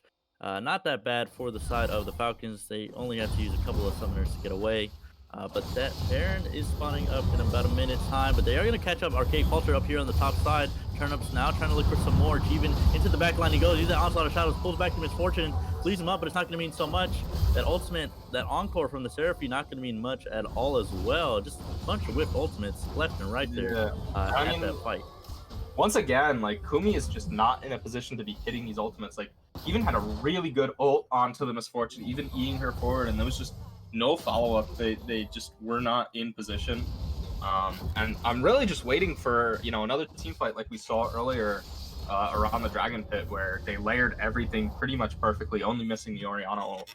I mean, with these two stacked Infernal Dragons, they can quite literally one-shot everybody but Turnips with all of their stuff. And I mean, it's something that they really got to communicate. This is something I forgot to mention in draft, is this type of comp coming in from Falcons is very like trust dependent, like having faith that your Hecarim is going to be in range for for the Orianna to be able to hit it and all this other stuff. So it comes down to if you have enough trust in your other players. So definitely interested to see if they're gonna be able to pick something up around this dragon fight, because I think both teams are gonna ignore the Baron. Specifically Gators, they saw how slow they did it last time, and while Mordekaiser, okay, We might see some action down here on the bot side. Dragon spawning up in just one more second. Turnips already started up there. Nobody's actually hit it yet though, so not much gonna be going down. We can see both teams already hesitant to even start this fight up. Nobody wants to be the one that loses their team the game here. It is 27 minutes, those death timers are quite long, so you make one slip up here, it could mean the game. It could mean the extra loss on your scoreboard there. So the side of the Gators so far being hesitant with starting it as well. They don't want to full commit because they saw what happened last time at this Dragon Pit. Yeah, and the carries are kind of all in a group right now. This is going to come down to exactly what I was talking about, which is how much trust do you have in your team coming in from Falcons. Really good ball placement there from Kumi. Want to see if they can get in there. Yeah, we could see, here goes Blizzard Girl, does not find anything just yet. That is a steal there from the Hecarim. It's going to be a bunch of damage, a bunch of wombo coming down from both sides. Not going to mean so much. Shut down onto Orianna so far. Pulsar into the back line. He's going to go down as well. SRC Blizzard Girl goes down as well. Just the full side of the Falcons are getting wiped. This is the miracle team fight we needed from the side of the Gators. They get the ace. Mordekaiser Slaves just hammered down onto that Ezreal. This might be the game. They're pinging onto the Baron. They're going to try and pick it up here. They don't care. That is 3 dragons for the side of the Falcons, but it's gonna be the Baron for the Gators up there.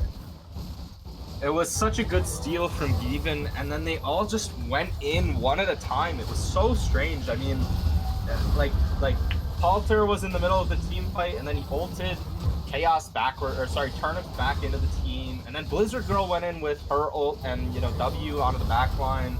And then she died instantly after that. And then Given goes in with his ult, and Kumi is already dead. And there's nothing Falcons can do in that situation. I mean, after Given stole that dragon, I almost say that you should have just, abandoned ship, like leave Halter to die and just get out as many people as you can. Because, at this point, if you can survive, I mean, they kind of just threw the lead they've gotten from getting that soul point dragon. But, at this point, if you can survive 5 more minutes and get this, 3.5 more minutes, and get this soul, I mean, 4 Infernal Dragons and an Infernal Soul is going to be so much damage. But, I mean, after that team fight, they're just so far behind. You really got to look for Gators to press this Baron in as much as they can. I do want to point out, Tectonic still does not have a second item. He's sitting on 2k gold, so he probably has the gold for it. But just kind of funny that he's still rocking with his garage sale in his inventory. Yeah, has not reset to, get his items up there. It is just pushing up into that top side. We Giggle up down there in the middle lane, trying to get some action there for onto Alphaseru. Not going to mean the most there, but yeah, just interesting plays all around that dragon fight, as you were just talking about. Now they're going to be able to use this Baron buff to push into these lanes. They haven't gotten much out of it just yet. They do have decent wave clear on the side of Falcons. So this siege here from the side of the Gators isn't going to mean the most, right? They just have an MF and a Victor there. They're going to be the main ones who can even damage or get near those towers there. So the defense there from the Falcons is going to be pretty decent. Yeah. And I didn't get a chance. Oh, hang on, as we see Alphaseru kind of caught out again. Using that skirmisher smite to try and get onto him. Alphaseru not going to be able to get away just yet. He is stuck behind enemy lines, though. Giggle now looking for him. Turnip is going to be able to get that flash or that E out of him so far. Not going to mean the most. No summoners were blown there. They're just trying to push in and get as much pressure around these towers as they can. Yeah. So something I didn't get a chance to point out before the start of that dragon fight. I really like this pickup here from Giggle. Picking up the Guardian Angel third. He knows he's going to be the focus in a lot of these team fights. So skipping out on the extra damage, just going to be looking for just these ults, and then staying alive after the engage comes down on top of him, because he knows realistically if one team fight goes in his team's favor, it's kind of the end of the game. As we saw around the Dragons fight, or around the Dragon fight, it is kind of it's pretty Gator favored right now. I mean, we do see something we haven't talked about yet is pretty much what is that, 8K, 7K gold lead coming in from Gators, and they're still wearing this Baron buff. I think they have about 10 seconds left on it. Yeah, you can see Tectonics down here on the bot side. Palter looking for some action onto him.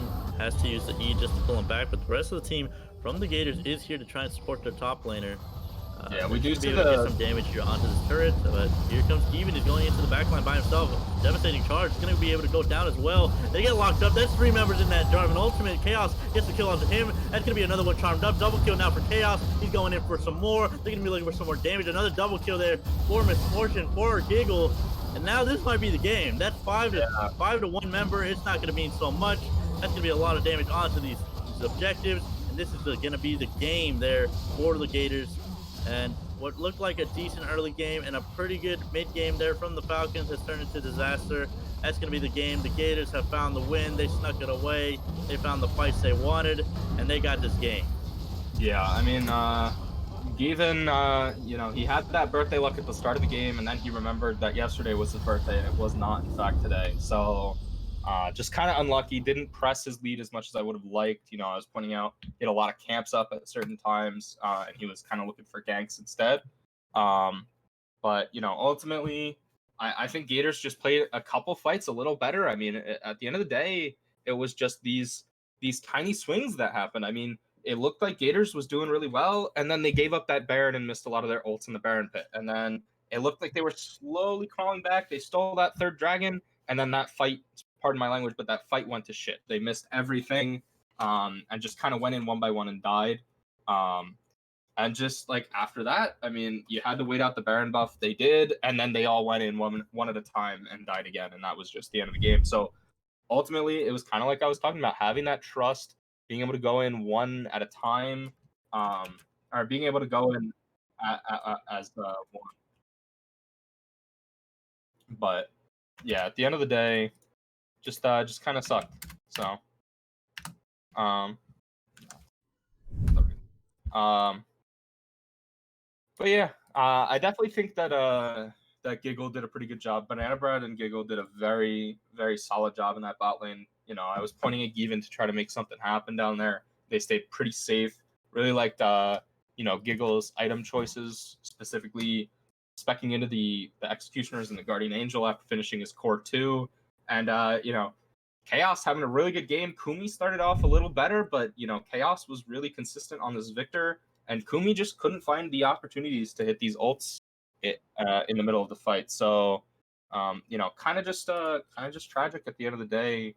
Gonna have to see if they can pull it together. I really did like the idea of the comp, though. I mean, Set, Hecarim, Orianna. I would have liked to substitute the Ezreal for something else, but overall, this comp, I think with a bit more time and a bit more practice, is something that other teams may have to fear in the future.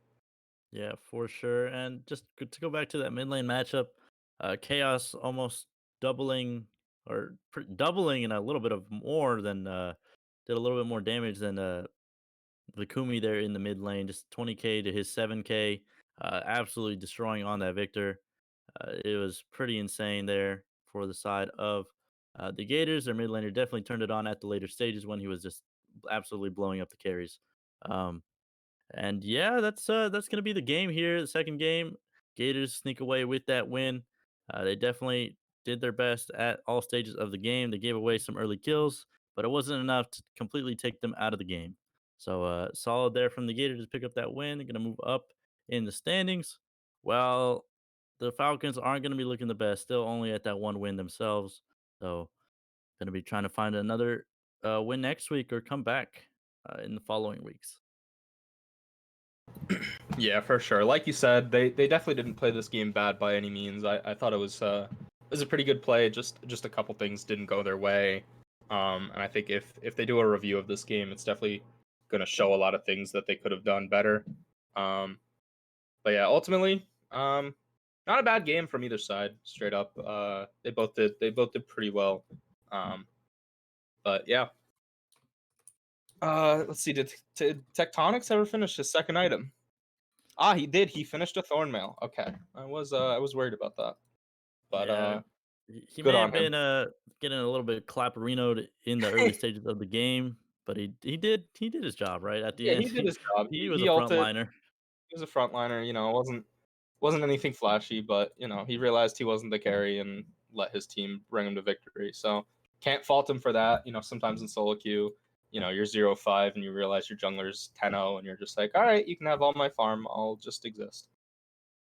Yeah, so overall, good out of the side of the Gators to pick up this win here. Turnov's definitely doing his job in that jungle. And you know, I'm gonna be looking next week for the Falcons to, you know, come back because it looked like a good game at the very start, but it just completely went off the rails, and they could not put it together at the later stages of the game.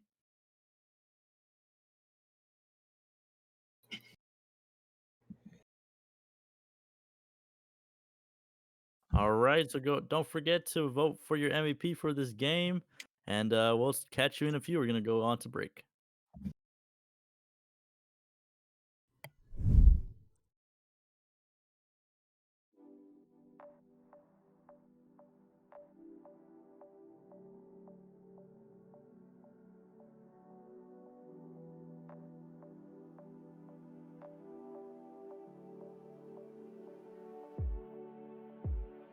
Close your eyes, don't think it much. Maybe then you'll feel alright. All these noises, all these voices, they give me tied to the ground.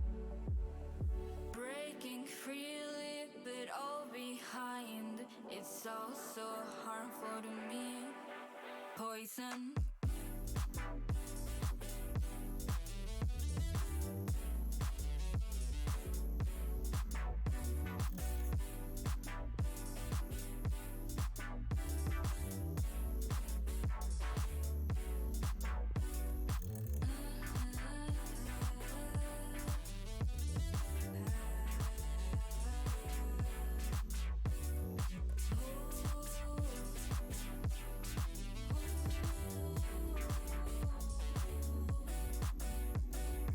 Anywhere I go, every step I take, it's a constant reminder to fight back or to take it all in. The question will always hang on to me. Can never with it alone. It's just that I feel lonely, looking for something to realize. Afraid of what's beyond me. I look into the mirror, cannot recognize the monster I'm seeing before my eyes. Breaking free, leave it all behind. It's all so harmful to me. Poison.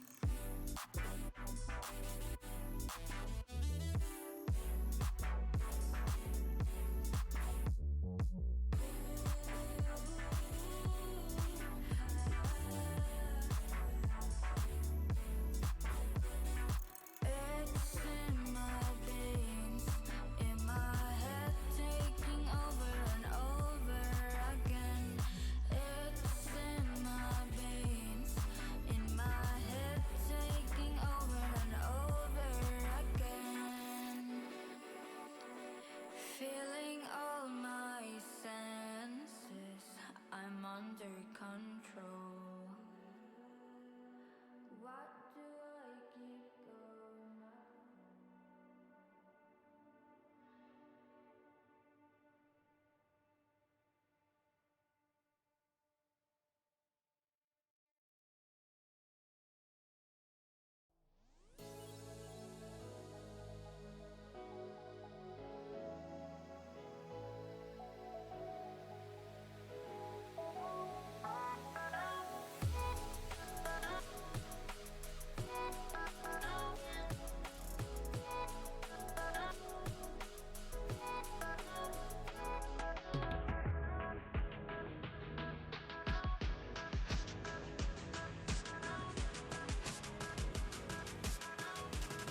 All right, welcome back to a little post-game talk. So, you guys ended up voting for Mr. Banana Bread XD as your player of the game, a silent player. We didn't really focus all too much on that on his play during the game, but judging from his scoreline and what were able to see while taking a little look, he did play it incredibly well, other than a couple of missed Seraphine ultis. But other than that, he played incredibly well. He played the role properly. He died only once and got a crap ton of assists. What can I say? Played pretty well. Other than that, I do think the Gators, other than the early game, played really well, especially the bot lane was definitely a sign of gigantic life and kept them in it throughout the sort of rough portions of the game. But any other thoughts before we, end off? Yeah, I mean, you pretty much said it with Banana Bread. He did a good job. He did his job. Besides missing, just a couple of Seraphine ults, which you can't hit them all. Yeah. But I mean, obviously, being an enchanter support, having 0 kills and 19 assists with 1 death. I mean, as a ADC player myself, I can't complain with that scoreline at all. And him and Giggle really brought it home. They really layered everything on top and got these team fight wins for their team. So definitely, just a good performance by Gators and the bot lane in general. So. Turns out Banana Bread actually had 100% KP. They had 19 kills, and he was part of 19 of them. So you love to see it. You love to see it. That is a true support. Didn't take a single one of those. It was just able to make sure his team was able to stay alive. Although the Moonstar Renewer Staff of Floy Water combination is a little strong, a little on the overtuned side, little bit, just a little strong. But Yeah. I mean, he did his job. He played the enchanter role, and what can you say? He did what he was supposed to. He didn't get caught out. He died once, and that was in a gigantic team fight. So, I mean, that's expected. Yeah. So he played Can't fault him for that. Can't fault him for that at all. Definitely deserving of player of the game. A silent player, but definitely one to watch out for as the weeks do continue. He is definitely a source of bright light for the Gators. Yeah, and the Gators move up to 3-2, while the Falcons go down to 1-4. Not the best scoreline there for the Falcons, while the Gators, secure themselves up there in the middle of the pack, a little bit higher than that. So solid play out of them today. I liked what I saw. They had great 4-2 calls. So they did win game 1 tonight that they did play. So they are sitting at 4-2. Yep. Okay, so 4-2 for the Gators. Overall, they played really well today. I liked what I saw. They had great team play overall. They were decisive on their calls. That one Baron call where they saw the Hecarim and another member down on the bot side. They said, "Hey, let's pull the trigger. Let's go on this." They just picked the Ezreal and they made the play. They got the Baron, and it secured them a decent amount of time to just come back, get some more gold on the carries. Overall, just solidify themselves at a better spot in the game. They definitely took advantage. Oh, sorry. Oh, you're good. I was just gonna say something to note is Wolves actually lost both their games tonight. So the top end of the standings is definitely a lot closer than we thought it would be. Definitely, that's something to look out for. I think Dragons are now in first place. They did lose to Gators at the start of the night, but then they came back and beat Wolves at the end of the night. So they are in the lead, I believe, at 5-1. Okay. Then there is a kind of clump at 4-2 right behind them. So. Definitely something interesting we didn't, at least I didn't expect coming into this, into tonight. So they weren't able to break out of the group of second, but they did manage to take down the Wolves and sit securely in the 2-pack of people in number 2. So they are looking on the come up right now. They did have a strong performance tonight, definitely taking down the Dragons and the Gators. The Dragons and the Falcons. So they're looking strong. They're going to hopefully carry this momentum into week number 4, and I'm excited to see it. And yeah, for sure. Just to touch on how the Falcons played, I definitely think they did have some mechanical issues, a few miscommunication errors as well, and positioning needs to have a little bit of work. But overall, Archaic Palter definitely played his role properly. He was able to get those massive engages he wanted. It was just unfortunate that the rest of his team was not able to keep up with that, and the early game pressure from Given was very strong. Just a couple of bad calls were what ended the game for them, I think. I mean, TLDR of my thoughts on that game is basically what you said with, just a couple mechanical and misplays there. But the other thing I really didn't particularly like was the Ezreal pick. I thought a Kai'Sa or anything that puts out a little bit more damage would have been a little better there. But I can't fault Alpha for picking what he's comfortable on if that's what he wanted as a blind pick. As an ADC player, I know Ezreal would be one of my go-tos if I needed to blind. I just don't think he's particularly strong right now. Maybe, I know he's getting a small buff next patch. It's not huge. He's not going to be back to where he was. But we'll have to wait and see if that helps him out. But ultimately, I would have liked something better in that scenario there. Right. Interesting enough, the Kai'Sa was actually open. So he did pick the Ezreal because I think it is a comfort pick for him, and that is fair. But I think he does need to maybe practice some of those more meta AD carries so that the Falcons can look a little bit stronger as they continue out throughout the split. I think relying on comfort picks is not enough now as teams are starting to get their synergy, starting to get their balls rolling at 3 weeks in. So they're starting to mesh, play better together. So if they are able to maybe pick up some of those meta champions, it could turn out a lot better. And maybe that was the main issue or source of problems. So if they can fix that, I think they definitely have a good chance coming on throughout the rest of the split. For sure. So with that, thank you guys for watching. We're just going to end the stream right here. Take care, guys. We will see you tomorrow for the LRS draft. We have a couple good games coming up, and we will also be back on Wednesday and Thursday for our pre-made games. So see you guys then. Take care. Yeah, tune in tomorrow to watch me beat Vipers. Definitely. See you guys tomorrow. Let's hope Mr. Ravensman just turns it on and just completely destroys his enemy. Good luck, guys. Have a good night. Hell yeah. Have a good night, everybody. Oh, that is not what I meant to transition to.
Tear the wall apart. Zero tones, now your head to the floor. You out of love. Well, your time is up. Someone's out of touch. Just the two of us. Just the two of us. Break my bones by the 100 more. Rising from the fading dust.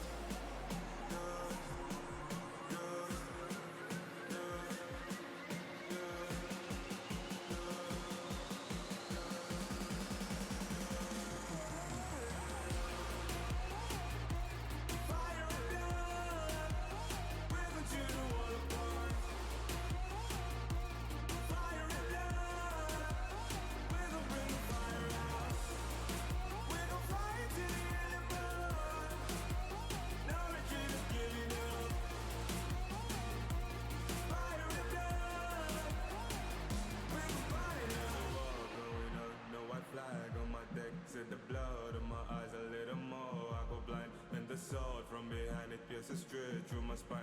Pull me down way too long, buried seeds come alive. Got my niggas on the leash way too long. Now it's strike, it's enough for